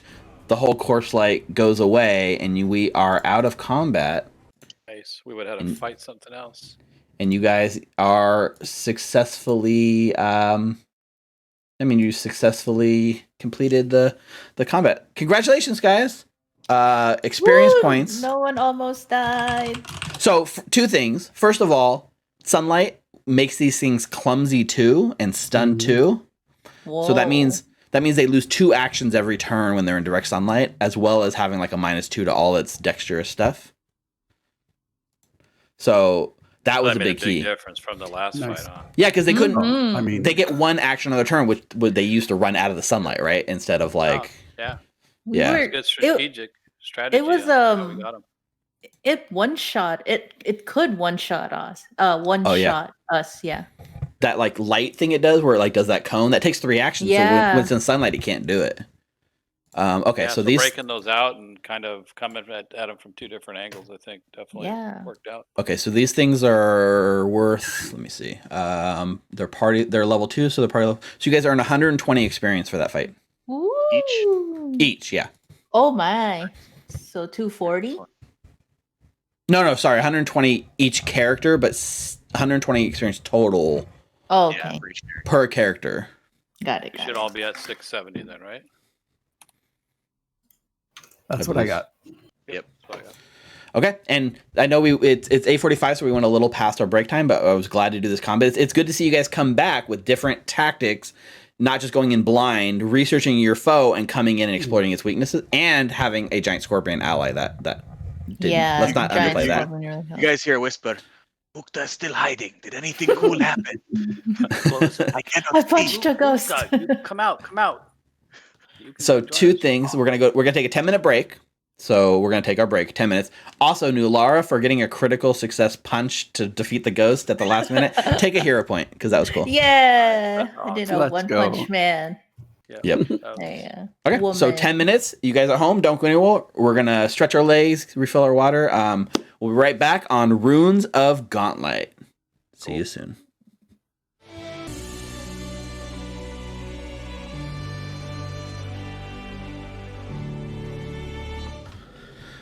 Welcome back from our quick break, enough to stretch our legs and such. So what a reversal of fortune, right? From almost TPK to not even breaking a sweat. Congratulations, guys. Woo! Knowledge is power. Well, I think it was just the new characters. Oh, They must have some really bad help in there before or something. Or, like you said, knowledge is better, right? You learn. To be Clovis. fair, neither of us found Knock out the light. that information. yeah. It was the other character that it was Elanir that hit that critical success on the research. Yep. Okay, so yeah, you're standing, and you didn't really get a chance to. I didn't describe this room especially to Mukta and Clovis because we were in combat. But now that like stuff is kind of like settled a bit, you can see like the air in this large chapel feels colder and damper than elsewhere in the ruins. Condensed beads on the walls run in rivulets across the countless skulls carved into the stone. A moldering human corpse lies slumped against the wall, his hands wedged into a crack as if he died trying to pry a brick loose. 3 short flights of stairs lead upward to this chamber, which you guys have already come through, where a semicircular dais supports an altar of white stone. It's like very like nice looking. Beyond the altar room is the 4 stained glass windows that you guys have already promptly destroyed. Boss Skrong is over there like, why didn't you listen to me? You gotta listen to me when I'm telling you to do things. And the scorpion is like ignoring him and like looks like it's looking for like a meal. It's starting to like kind of pick at this corpse over here. And yeah, the game is yours. We are in exploration mode as you guys are exploring the ruins. You guys tell me what next. I will. Are they should dead? we look around for any coins they may have dropped in the skeleton you're holding, Nulara? Yeah. And then I dropped the skeleton. Did you see what I did, though? I punched a ghost. Come now, friend. We did well, but there's no need for tall tales, huh? What? No, I really did punch a ghost. And then I check corners to look for someone. How do you punch a ghost? Like, I don't know. I swung my arm and it hit. It's so weird. So Nulara, as you're like looking at the corners of the room and stuff, you look and you don't see anything, and then you kind of feel like a little bit of sadness. And as you look away, like just out of the corner of your eye, you almost see just a slight hint of a like smiling face staring back at you. And as you kind of turn back to look and put your focus back on that space, it's gone. Interesting. I turned to Boss Skrong. My memory is still failing me right now, but I'm trying to figure out if this room has anything to do with the blood that we found on at the base of the lighthouse and the glowing thing that's happening on top of the lighthouse. And then I turned to Hal. Do you remember Hal? Or were we just here to kill it? Yeah, the boss is just like kind of like, we kept to ourselves. We stayed away from the boogies hiding the spirits. If there were ghosts, we didn't go there. So I don't know what this is about. Did Ren tell you guys anything else? I turned to Clovis and Mukta. no, just to come in here and get here as fast as we can to help you. Yes, find out what made the lighthouse glow, and to help you in that endeavor. But that's all we heard. Okay. So yeah, so Mukta, you kind of move over to the shrine and start like looking around it and give it like a good sort of once over. It just looks like a normal shrine. Like you give it a search, but nothing seems to catch your attention. Nulara, like somebody was mentioning like checking the corpses and stuff, and you look down at that pile of bones that you were grappling a minute ago, and one of the teeth looks like a solid gold tooth. Does anyone want a gold tooth? There's one over here. I mean, it looks like it could be fairly valuable. And then, Hal, do you have detect magic? I think you did, right? Yeah, that's what I'm doing. Got it. So yeah, you're doing the detect magic exploration activity. And as you do like the detect magic, you definitely get like a ping of magic in the area. In the area of the skeleton? Yeah, like in the area. And you're able to like kind of narrow it down. And you notice one of the skeletons, not the one with the gold tooth, but the other one, it has like an amulet like around its neck that kind of like as the skeleton kind of crumpled into itself, it's just this amulet sitting in a pile of bones that looks untouched by time. I see a little bit of glow around his neck right there. As you look at him, Mukta, what is your name? Around his neck. Let me go take a look. And I'm also always searching for traps, by the way, due to my feet. Right, yeah, you're always like on the lookout for traps. Yeah, no matter what else I'm doing, I'm also searching for traps. Good reminder. In You case I forget to tell you. for these like rolls, like for like looking for traps and stuff, they're all what's known as like a secret roll. So when you're checking a room or like looking for traps, like I roll a secret roll and then let you know if you noticed anything. So as of yet, you've not yet to notice any sort of traps. All right. Yeah. So you move down. It looks like basically like a small, almost like cage of some sort, almost like a mini bird cage with a polished stone in it, and it's hanging from like a silken cord. And as you know, you're looking at it, you handle it. Like you guys are pretty sure this is a magical item of some sort. Does anyone have identify? No. I know do Elenir not. did. Nope. Is identify a spell? Oh, you know what? Identify is not even a spell. It's just a skill, right? So, is anyone trained in Arcana? Still no.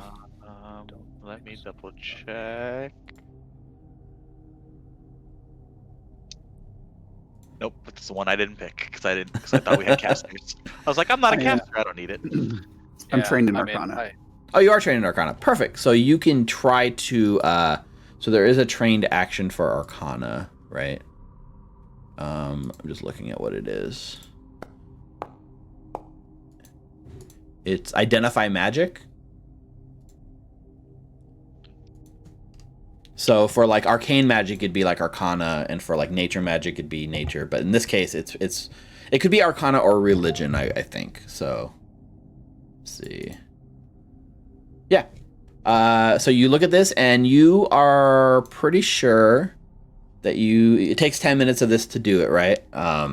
But with a success, it seems like some sort of amulet, like a protection amulet of some sort. Like if you were to wear it, you could protect you. So with the success, it says you get the sense of what it does and any means of activating it. So if you wear this amulet, it will offer you some sort of protection. I hold it up around my. Does it look too fancy, or not fancy enough?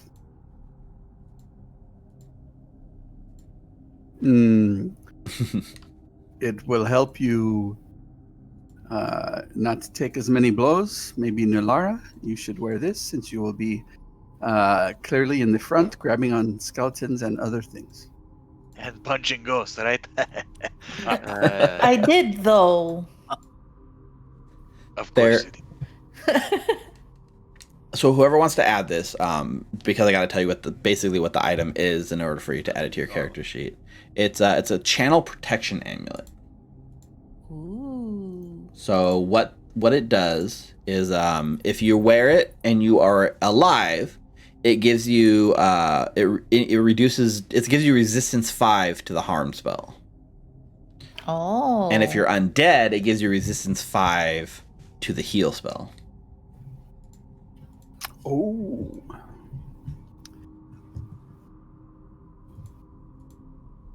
Does it look fancy? It looks like it's like a silken cord, and then it's at the end, it's like a little cage, and there's a polished stone like in the cage. Pretty cool. Okay. So one of you can go ahead and add that. If it's Nulara, then that's cool. Makes sense. She's in the front lines, like Cal said. So at least in the short term, right, Hal spent about 10 minutes here, like, identifying this. Mukta's given, like, the room a glancing over, searching it for any sort of things, checking the altar. But it looks like, so far, it's pretty much cleaned out. Is there anything on the corpse that's sitting on the door? There was last time, and you guys picked it clean. You got the right, plus. right. You got like the potion and the +1 rapier and stuff. Oh, right. So, yeah. I mean, what next? Clovis looks at Norella and says, I'll take that gold tooth if you don't mind. This long sword. Not too good. I'm going to have to buy me some new equipment, some other type of means to hit things. Oh, yeah, sure. Here you go. Now I hand him the gold tooth. Well, I Just walk towards him, hand him the gold tooth, and then pick up my morning star. Okay. Yeah, you got to pick up your morning star again and reattach it. Mm-hmm. Okay. All right. Well. So I will say, like Mukta, you did do like some searching in the altar and you didn't see anything, but you know, just because I'm keeping track of time, right? Because we have like this day-night cycle, and right now it's 4:15 p.m. Mm-hmm. Actually, I need to bump that up a bit because we did the whole moving back and smashing windows thing. So it's 4:30 p.m. The sun goes down roughly around 6 p.m. or so. So you guys have about an hour and a half of daylight. Perhaps we should head back. We have a warm place to stay. At the and I snap my fingers and look to Nalara, the place where I play music. I'm not sure what it's called. I remember, but the name escapes me. You had a place and a friend at the Crook's Nook.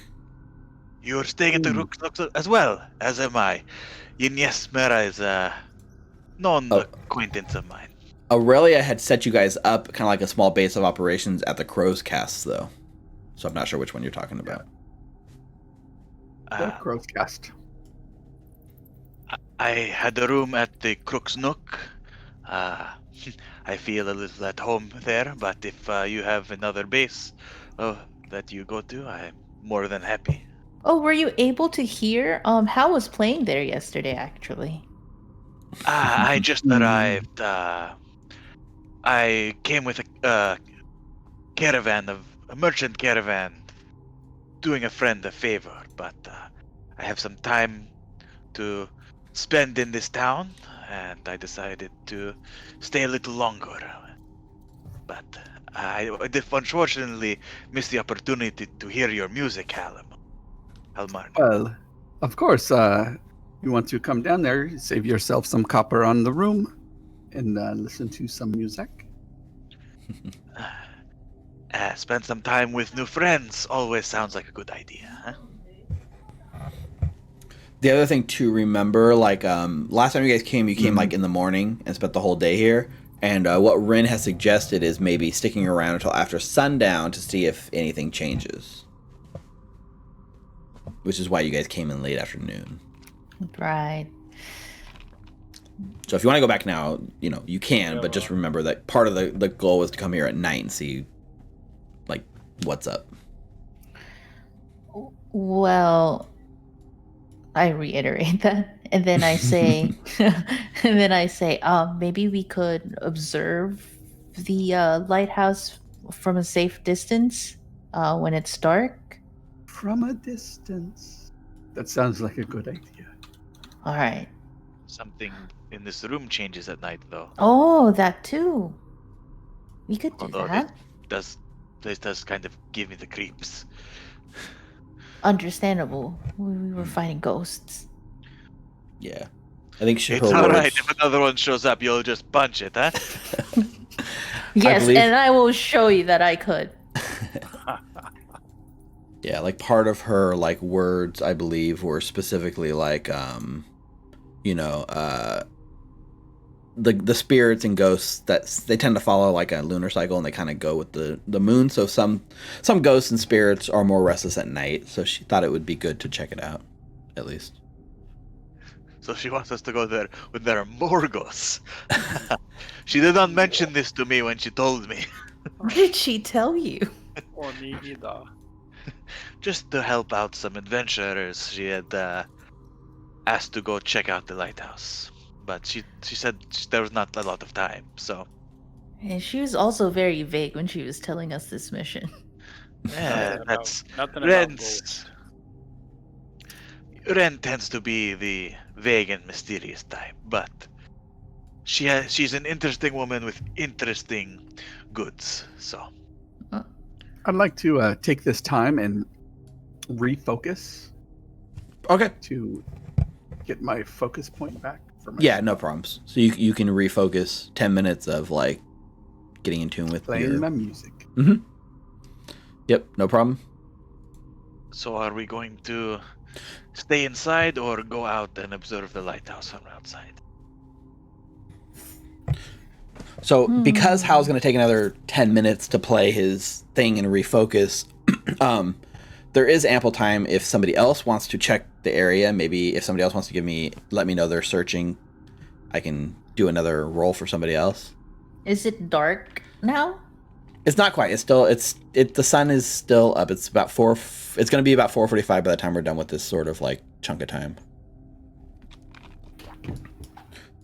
So Clovis looks like he's going over. This is me as a GM saying hint, hint, like just because you didn't find anything the first time doesn't mean you might not. So looking around this room, is there anything other than this altar that stands out worth checking?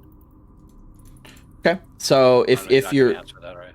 I mean, yes and no. So there's two ways to do this, right? There's a search action, which is like you say, I'm searching this altar, or I'm searching this wall, or I'm searching this room for something that's like searching is like you're looking for something that's hidden or something that's missing. And investigation is you're looking for any sort of leads as something that might catch your eye, that might lead to something else. So are you more investigating? Sounds like you're investigating. Yeah, I'm more investigating right now, I think. Okay, why don't you give me in Yeah, based on the question I asked you, that's what I'd be doing, right? Right, but like there's no investigation skill, right? But there is an investigating so when you do investigation, you do like a recall knowledge in place of a perception. So in this room, I could see, recall knowledge on religion, or I could see like a recall knowledge on like just like churches or temples or dungeons in general. So why don't you just give me a religion check? 16. Okay. So you're looking around the room. You don't have a sight of like the pictures of the stained glass window anymore and stuff like that. So it's kind of hard to put clues together from that.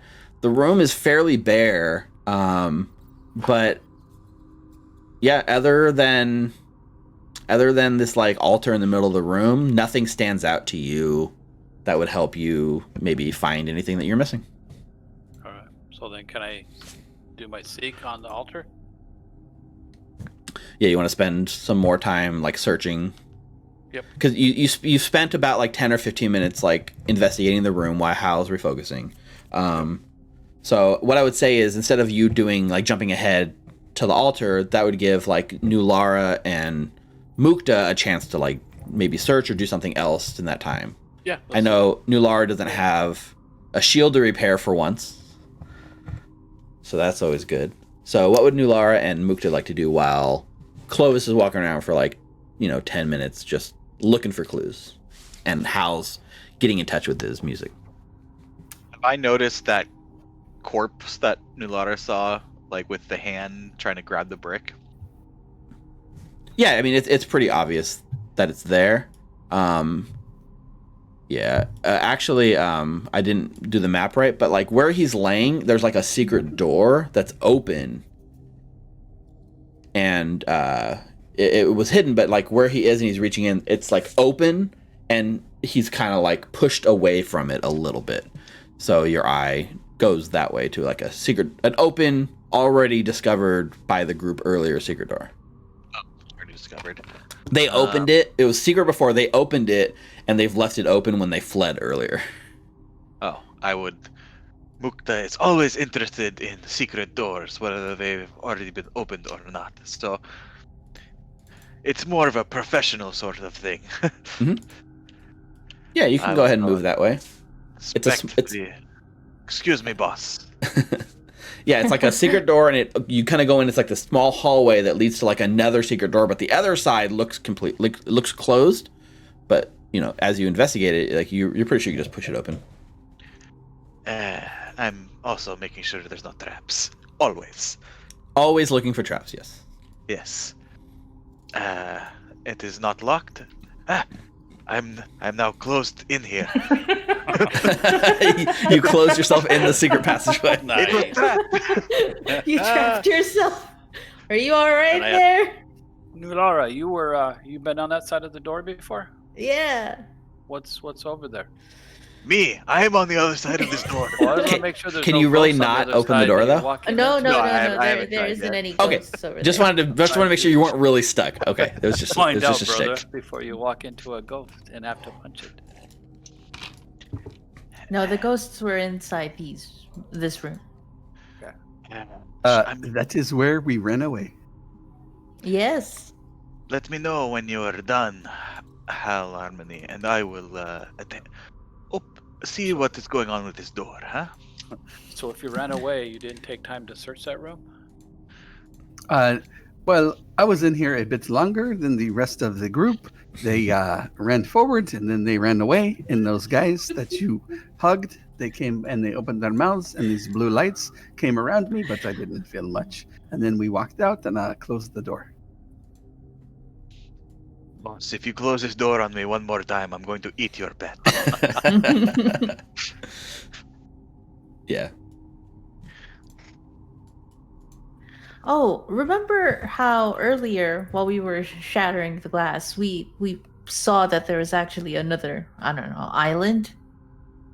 Yes. Maybe while we wait for the sun to go down, we could head over there, or I think it's a safe enough distance from the top of the lighthouse to observe it from. Did I mention the other secret door on the other side of the secret door? Secret now. Secret. Mukta's just a little bit curious about secret doors. Oh, It's you a- might find something that we have missed. We were running away. We didn't really look. Exactly. So once Hal is ready, I will open the door. Okay. So yeah, you can go ahead and open the door and kind of explore in that room a little bit. So I would like to sneak in. yep. I'm not gonna make you roll the stealth unless it becomes pertinent, right? So go ahead and just you're avoiding notice, right? That's your Yes, exploration that's activity. exactly. So you're moving ahead, looking for traps. Yep. So this I'll room look in. here, it's a triangular room that once might have seemed comfortable, but after years of rain and exposure to the elements through the two arrow slits in the northwestern wall, the room's divan, armoire, and tapestries have fallen to decay. And even that like secret door that you like push through, like this whole tapestry has rotted off the wall and like fallen. It looks like the tapestry probably concealed the secret door much better in the past than it does today.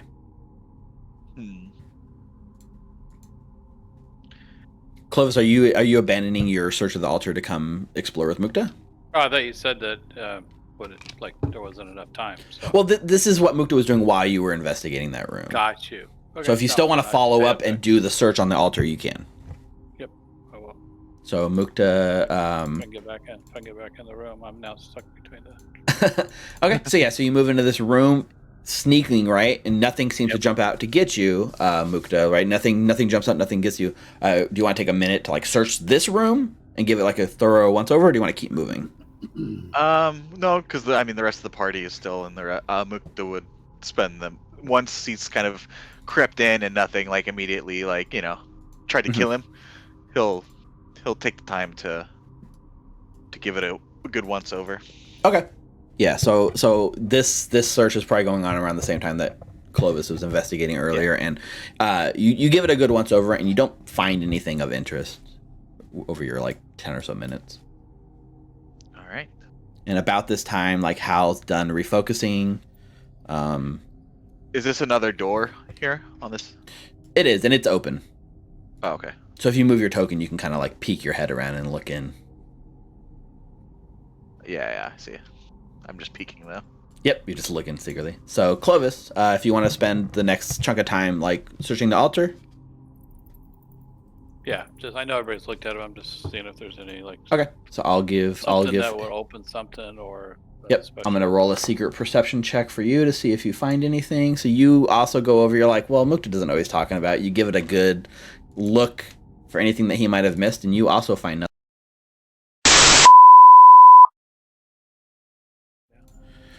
All right, we're back. Sorry, I had some technical difficulties. My whole streaming setup froze. Foundry froze. I got restarted. I had to restart my computer, and then when I restarted, Windows gave me the updates that I was so desperately needing in that moment. Luckily, it was over fast. Here, have this. Yeah, right? An hour update. Yeah, it wasn't that. The whole install took like 30 seconds, but then I had to restart again and apply the updates, so... Well, while you were gone, the party found 10,000 gold. Just nice! Congratulations, you found the secret stash. Yeah. I know we don't have to work anymore. Yeah, we've all retired now from adventuring. Nice. We don't need no stinking treasure. Okay. So when we last left off, Clovis was searching the altar and was not able to find anything that had been missed. So can you unpause the game? So I was just going to work my way down to the other group. Yeah. We can kind of regroup here. Yeah, what would you guys like to go to do next? I know there was talks of the island. There was talks of going back through the spaces you had already been and potentially wanted to recheck. So you guys have been in here maybe before. we do you want to go to the island, or do you want to continue to search rooms that maybe you didn't have a chance? We went through most of them. There was the creepy circular room with the blood splatter around the corner. But maybe we go check the Z Island first, because we've been through most of this. There is another one of these guys, and I pointed the skeleton across the way, and but he was just standing there. Maybe That's he had true. one of those lightning bugs in him. I do not know. Well, you beat He had that a one. fancy armor too. Didn't you fight that one already? Oh yes, we did. That's how I got the Morning Star. Right. Hmm. It was He just... was there? There was a skeleton guarding Boss Skrong's room, a menacing looking skeleton, but when you actually attacked it, somebody got like a natural 20 and it was like not actually alive. It was just a decoy, like a sort of statue to deter people. And it crumbled, and that's where Nulara got the Morning Star. The +1 Morning Lara Star, I punched believe. that one too, and it fell to the ground. So, Steve, was this room part of that, my, like, searching? No, that would have been a different room if you want to move down and check that room out. Yeah, Mukta will sneak into there as well. Okay. Avoid notice. Perfect. So yeah, so you guys are watching as like Mukta keeps sneaking more and more that way, like sneaking down. I do not think they would see me as I'm around the corner. It's true, yeah. Like you're sneaky, you don't even see or hear.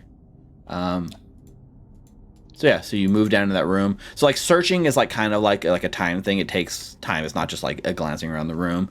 But you move into this room, you're searching it. You move down stealthily until you're sure it's safe. It feels safe.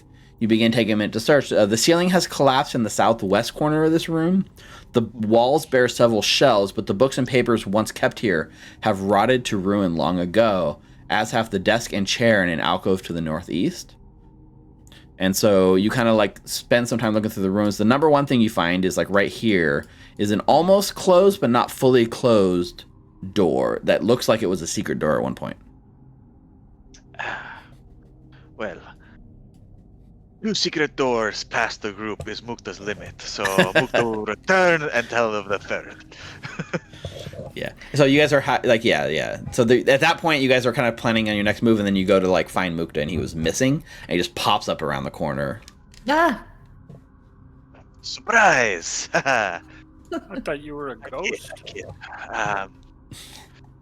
So what is the plan now?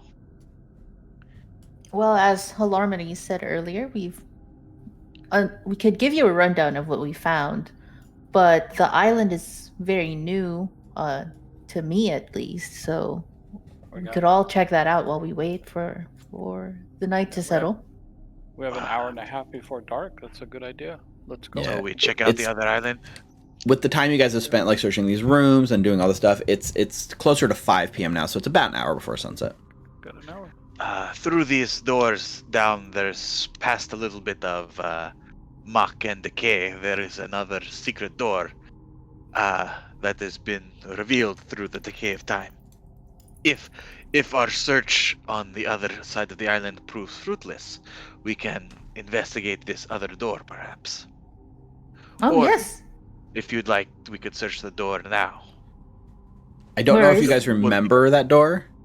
Do you remember what he's talking about, or has it been too long? I feel like I do. Is that where we found, like, the elixirs? It's in that same room, yeah. You can take it Yeah. back. Why don't you take it back and show them the door? Maybe it'll jog their memory. You know what? Come with me. It's.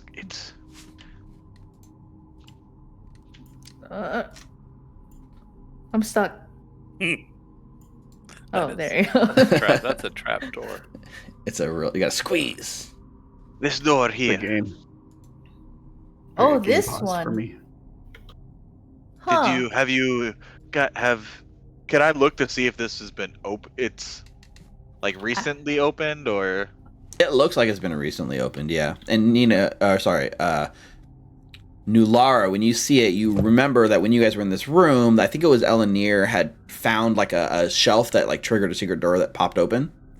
Oh, I just remembered. And then I pull out the map that Boss Strong like drew for us. That's I think true. It's in here. I can hang on pop a up second. that and I'll add it. show it to you, Mukta. All right, I did import them here, so let me pop these up. So this is one of the maps. This is the map of this level that you guys are on. Scorpion, stay out, boogie, squirt. Yes. then Swamp this was- dragon. This was the second map he drew, which was the next level down. Yeah, so I think. Oh, wait. I guess the other island has a swamp dragon? I feel like the swamp dragon should stay out. So if that doesn't stay out, I don't want to know what the room with stay out has. What? The stay out room is the lighthouse. The lighthouse, yeah. So I guess the secret door that you just found leads to stairs. Ah, Hmm. is that That then lead to mushroom people that would lead to a throne? Yeah, I mean, So looking the at the map, right? It seems like the room you're in is completely omitted from the map that's even drawn on here. It's kind of this Yeah. empty area between the stay out and Scorpion. uh, So it just looks like something that the boss was either not aware of or never put on his map. boss? He went back. He went back with the Scorpion, and he's like working on their training together. But you could go find him and talk to him if you want. Yeah. Can we? Maybe you know, Lara. Where stairs down? Where does that go up? I mean, where would we find the stairs on our level? I believe it's this one. We can try and opening it. Oh, well, there's a shelf behind this, if I remember correctly. The shelf's over on this front side, like around the corner, but when you open it, it pops open the secret door over here. So it should be marked as a regular door that you can just open now, because you guys had Oh. already discovered it, I think. Yeah. Oh, I can't move. Oh, So this is stairs, Stairs Yeah. down, yeah. right? here's my food for thought, though. It's getting darker. Do we want to head to where it is darker once the night settles? I mean, if we go down into the Underdark, it doesn't really matter if it's night or day. So Oh, that's fair.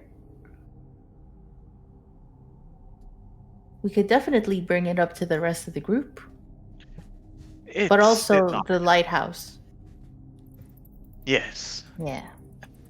it's an option if our other searches prove fruitless. Yes. Okay. It's going in and out for me, Steve. I just paused and unpaused to see if it was stuck for Rick still, if it freed him up. I'm good.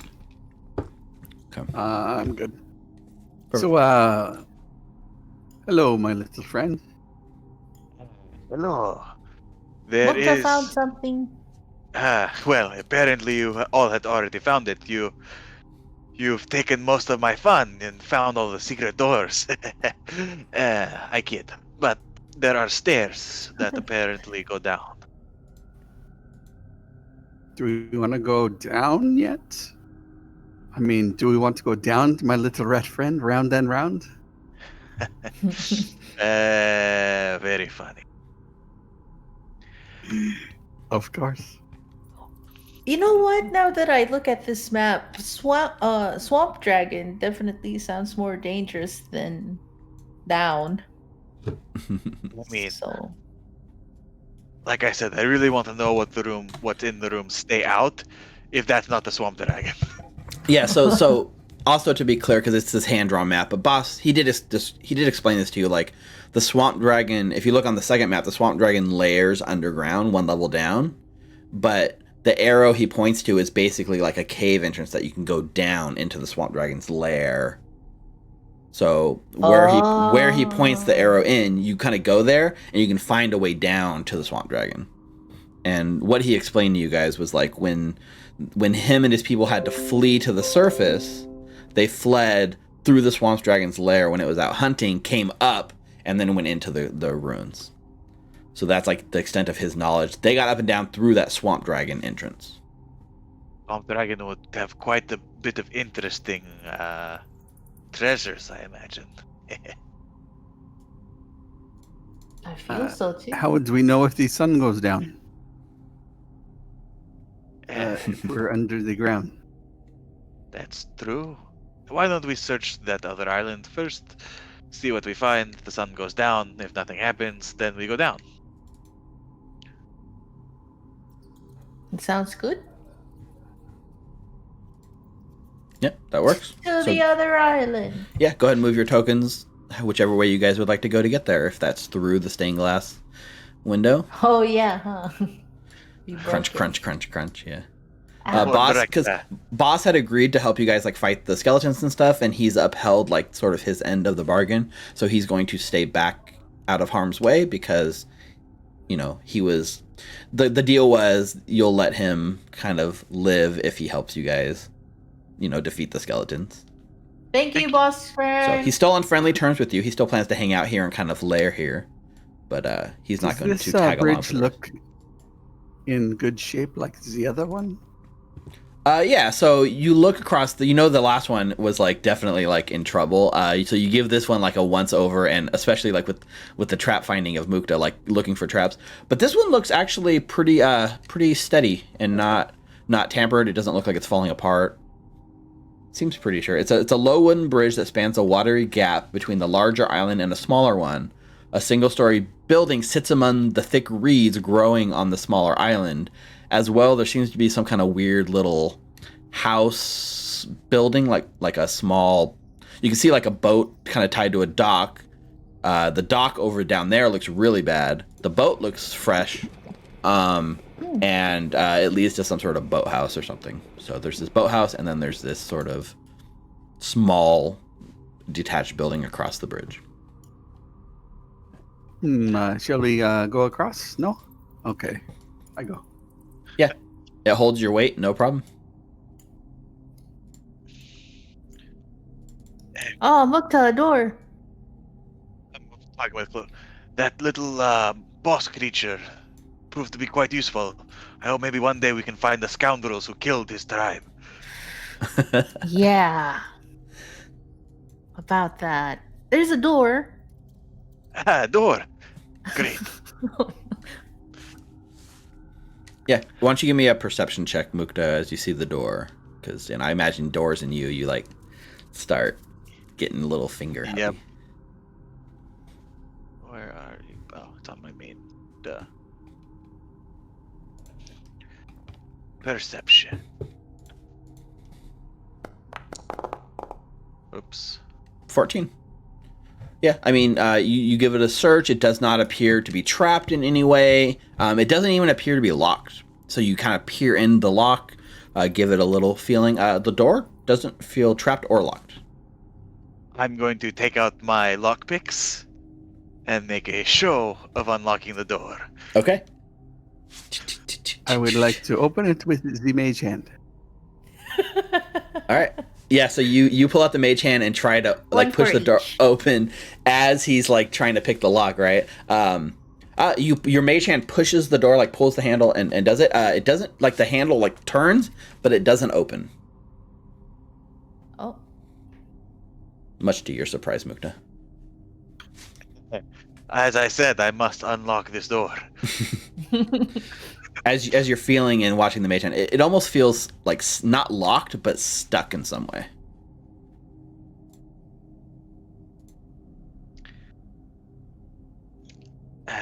I look at it. I think this does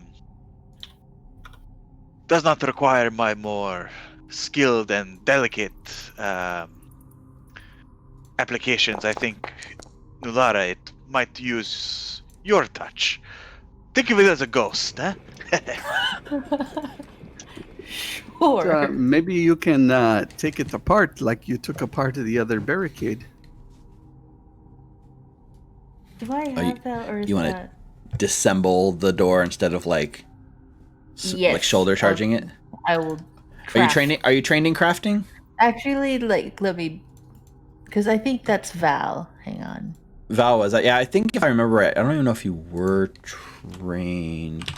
Oh, that was the other. I don't know. That was a different life.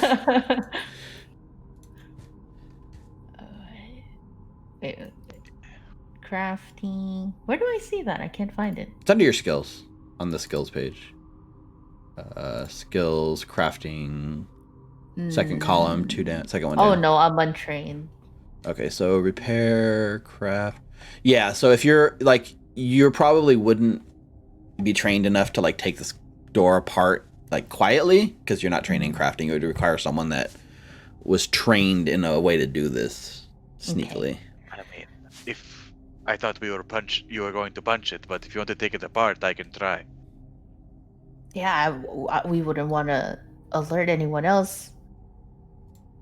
So it's unlocked. We just can't open it. Yeah. I already unlocked it. Don't worry, but it still appears to be stuck.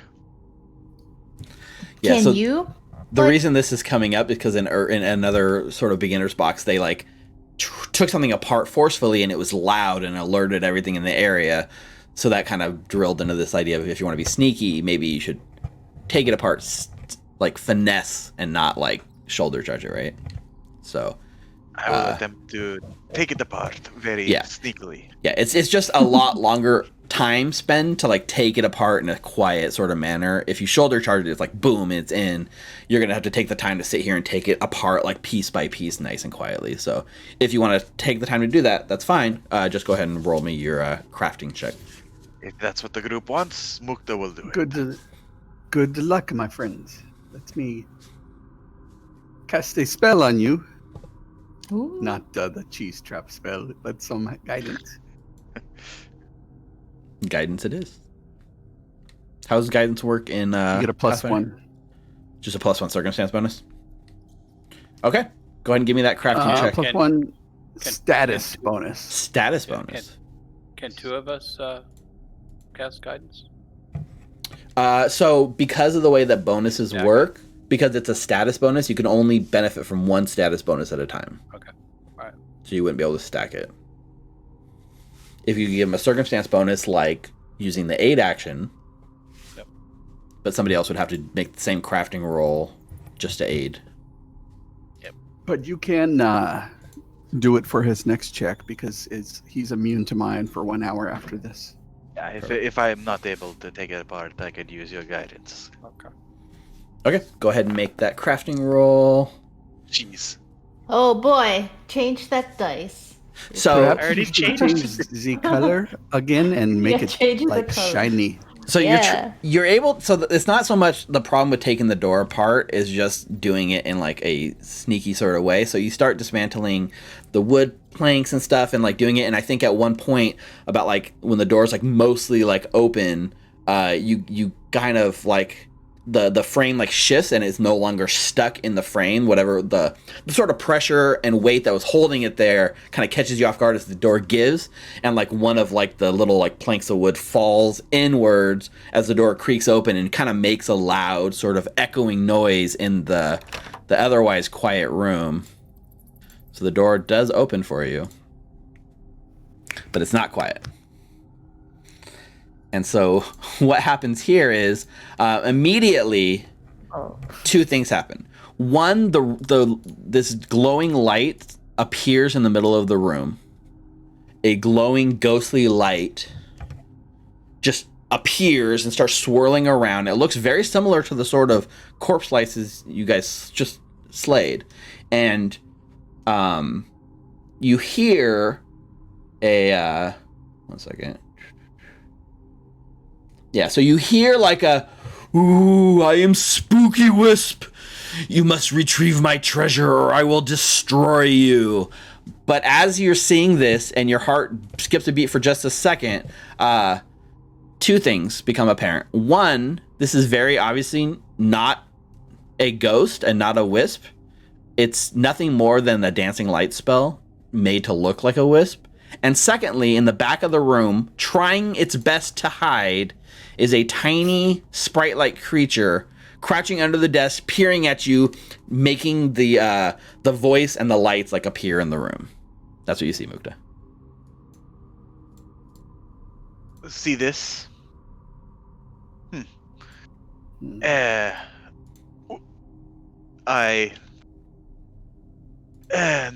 something for you to punch. After you. We're gonna what? There's a ghost, scary ghost, very scary ghost. You must punch it. You must do what I say, or I'll be angry. See? He must be angry. You have to punch him. I've punched a ghost before. Do you want me to punch you again? I tell the spooky ghost. Do I see this sprite? It had a terrible, terrible stealth roll. Oh, okay. So every single one of you would be able to see this just by peering in the room. It did not beat a single passive perception. I want to come up to it. Are you going to hurt us? So you just go right up to it, don't even like play along. You just like walk into the room and go into this thing. It immediately like, it just like, it gets like sad, and you watch as like the like wisp kind of like blinks out, and it gives up its like spooky voice, and it's like, "Oh man, how did you know?"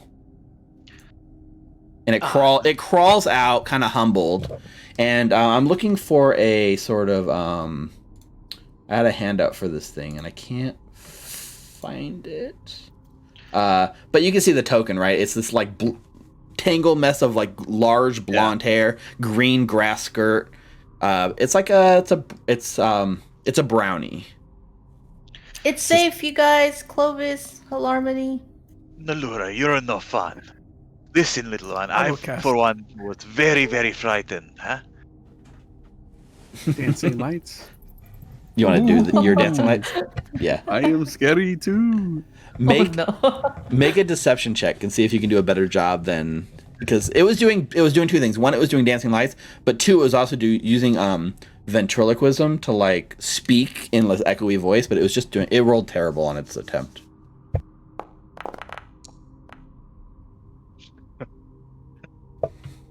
What did you roll?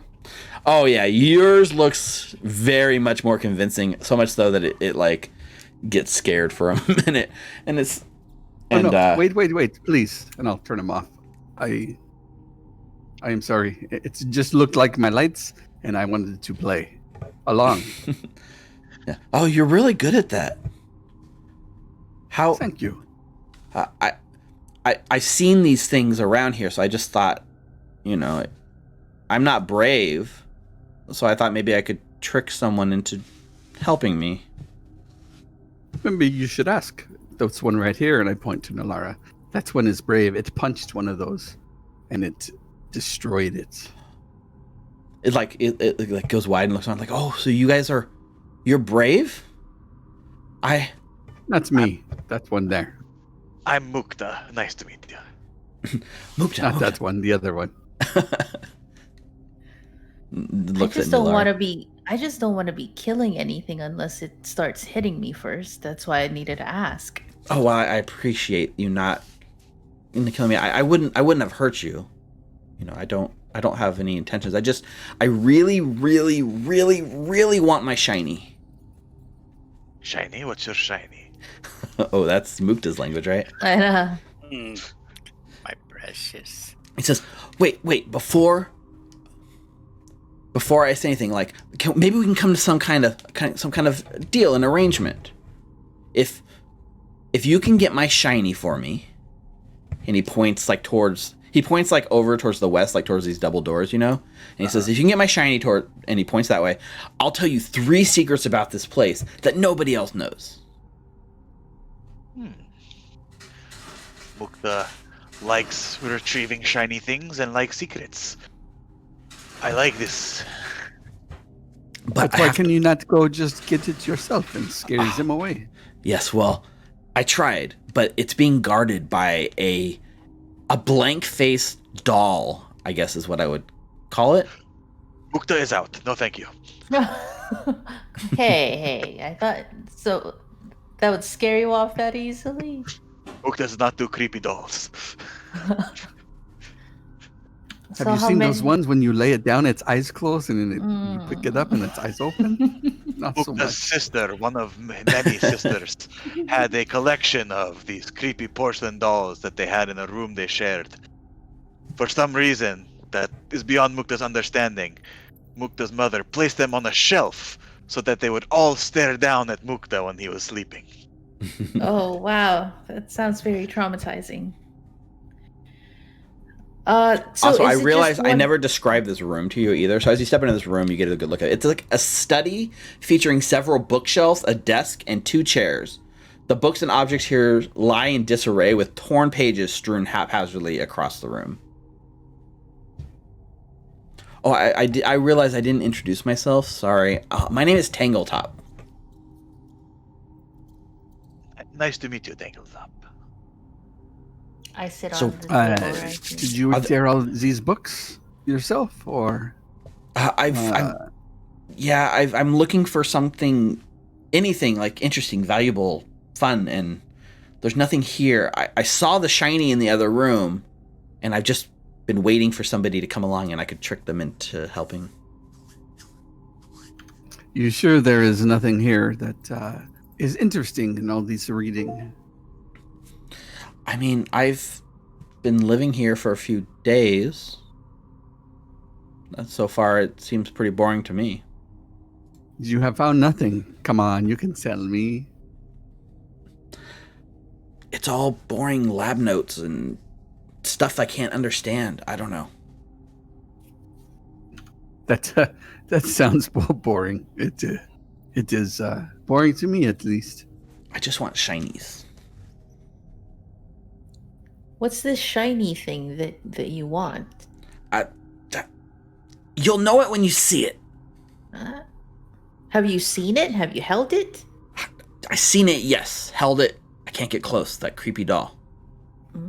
Is it Not just The one that creepy doll? scares that sniveling one over there. Is it just the creepy doll guarding it? It nods. You can stand behind me when we get in the room, Mukta. I'll be to the side as usual, if we Okay. must, but just know I'll be creeped out the entire time. Okay. Don't worry, I will be too. So, secrets about the lighthouse. Would these secrets pertain to maybe what's happening above it? The glowing thing? He smiles. Maybe.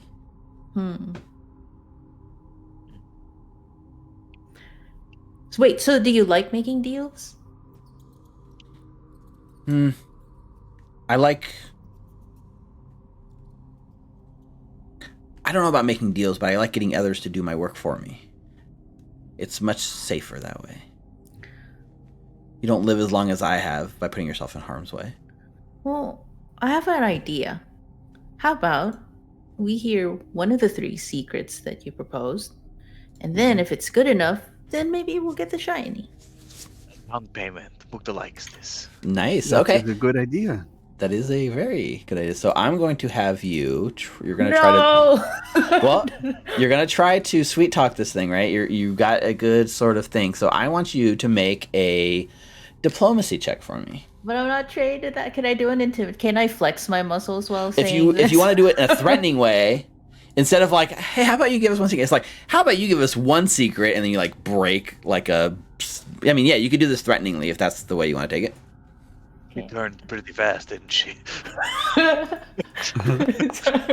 Oh, hero point, hero point. Yeah, okay. We only got 5 minutes left in the session. Use that hero point. I have 2. Oh, natural 20. Well spent. So Well spent. snap goes the thing. Its eyes go wide. It looks back to you scared. It says, I'll give you 2 secrets. And then the third if you get the shiny. Just don't do that to me. All right, sounds great. It gulps. Okay, so 2 secrets coming up. Good. Good. What do you call it? Negotiating. When we're done with this adventure, I think I could find some work for you with the caravans. Okay, so this is what he says. Okay, so first, this building, it used to belong to someone named Volok Azrene. I bet you didn't know that. I don't even know who this Volok person is. Yeah, it's a little underwhelming for one of the secrets that you were promised. Secondly, Volok was an apprentice to somebody else. What did I read? Their name was Belcora. And even though this Volok seemed mean and dangerous, Belcora seemed much, much worse from what I read.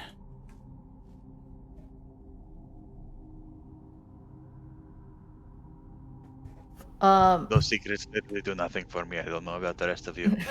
No, I have. Kind of. The name Belcora should ring some bells for you guys. Balcora.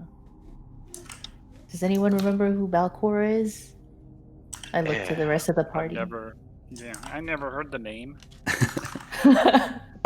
When you first met Rin, she told you guys a nursery rhyme. Oh, yeah. And in the nursery rhyme, the name Belcora was the name of the scary person in the story that would snatch up kids. Oh, okay. Huh. He said, so third secret, much better, much more interesting, but you have to get the shiny. We've already got 2 secrets. I don't know what you. Well, we are a people of our word, the people of our words. Are we? Okay. Technically, you said that we would think about getting the shiny. Also, All before right, I bye. forget, I'm kidding. for You should like sing that for nursery rhyme to me again, please. for know seeing it? through the illusion and seeing through all of that stuff, and defeating quote unquote this brownie, you guys do earn 40 experience points. You didn't have to fight it. You defeated it socially. And yeah, you want me to go back and read the nursery rhyme? If you don't mind. Oh, I can't click my character sheet. Oh, there Let we me go. see if I can find 40. it. Ooh, 90 away. I know. You guys that close? Level 2. Yeah, Level level two. 2. Level Level 2. What? 90 more. 90 more? You guys, Maybe when we kill this We're doll. at 910. maybe next session? 710. You guys are at 910. I'm at 710. Because we're doing the 800. Oh, that's good. That's a good point. We're doing the that's what quick I thought. I leveling was like, version. I had 710 too, and I'm looking at 1,000 going, wait a second. Like, I forgot Yeah, we did that. 90 had- We're doing the fast leveling, so instead of 1,000 experience, you only need 800. Oh, Okay. good to know. I did not remember that until Level just 2. this moment, so we're much that's closer why when than I they said thought. it, I'm like, okay, wait a second, my math is off then. But Yeah. Okay, so I can go back and I can maybe we should just start with 200 and go to 1,000. That way, you're always looking at that number. start at 200, go to 1,000. You can adjust it down to 800 on the character sheet. There's an option for it. I'll help you figure that out. So yeah, let me see the nursery rhyme. So this is the nursery rhyme that was read to you guys. So this is like a flashback to like Rin, right? Like telling you guys, maybe she even told you guys the same nursery rhyme, I don't know, but when the fog is creeping and the moon is low, when the town is sleeping, Gauntlight starts to glow. That's when she arises for her midnight lunch. Naughty kids are prizes for her teeth to crunch. Can you But paste if it in you- chat, DM? Yes, I'll put it there when I'm done. Yeah, that's actually. Sorry, I thought you were done. No, there's one more. There's one more stanza. Yep. Sorry about But that. if you obey me and obey the rules, you're safe from Belcora. She only eats the fools. So it's this kind of unsettling nursery rhyme that's from Otari that that all the people have always said. And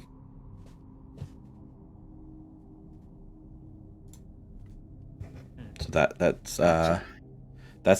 the text of the nursery rhyme. And so when it mentions the name Belcora, it kind of rings back to that nursery rhyme that you guys heard. Yeah, and considering we're just past 10 o'clock, I think before we go into another combat and play for another 30 minutes to an hour, we will call it here. Level 2. Or do you guys want to push forward and fight? No, it's good. Yeah, No, it's a we're good. thought. Tomorrow. Yeah. I think, let me just, I'm pretty sure that fighting this next creature would probably do it. I'm just looking up experience real quick. So you're saying be ready to level with all your choices? Yes, Yeah. I'm gonna research now. After the next like long rest, you guys will definitely be ready. That's a good point. Yeah, research. You're definitely going to be hitting the next level. Woo. Yeah. So, in this case, that's what we're gonna call it. So, we did it. We beat a fight. You guys did not even come close to getting hurt. We explored a little bit more of the ruins. We got to see this whole new island sort of area that we hadn't. We met a new NPC, and also there is this idea of like a side quest.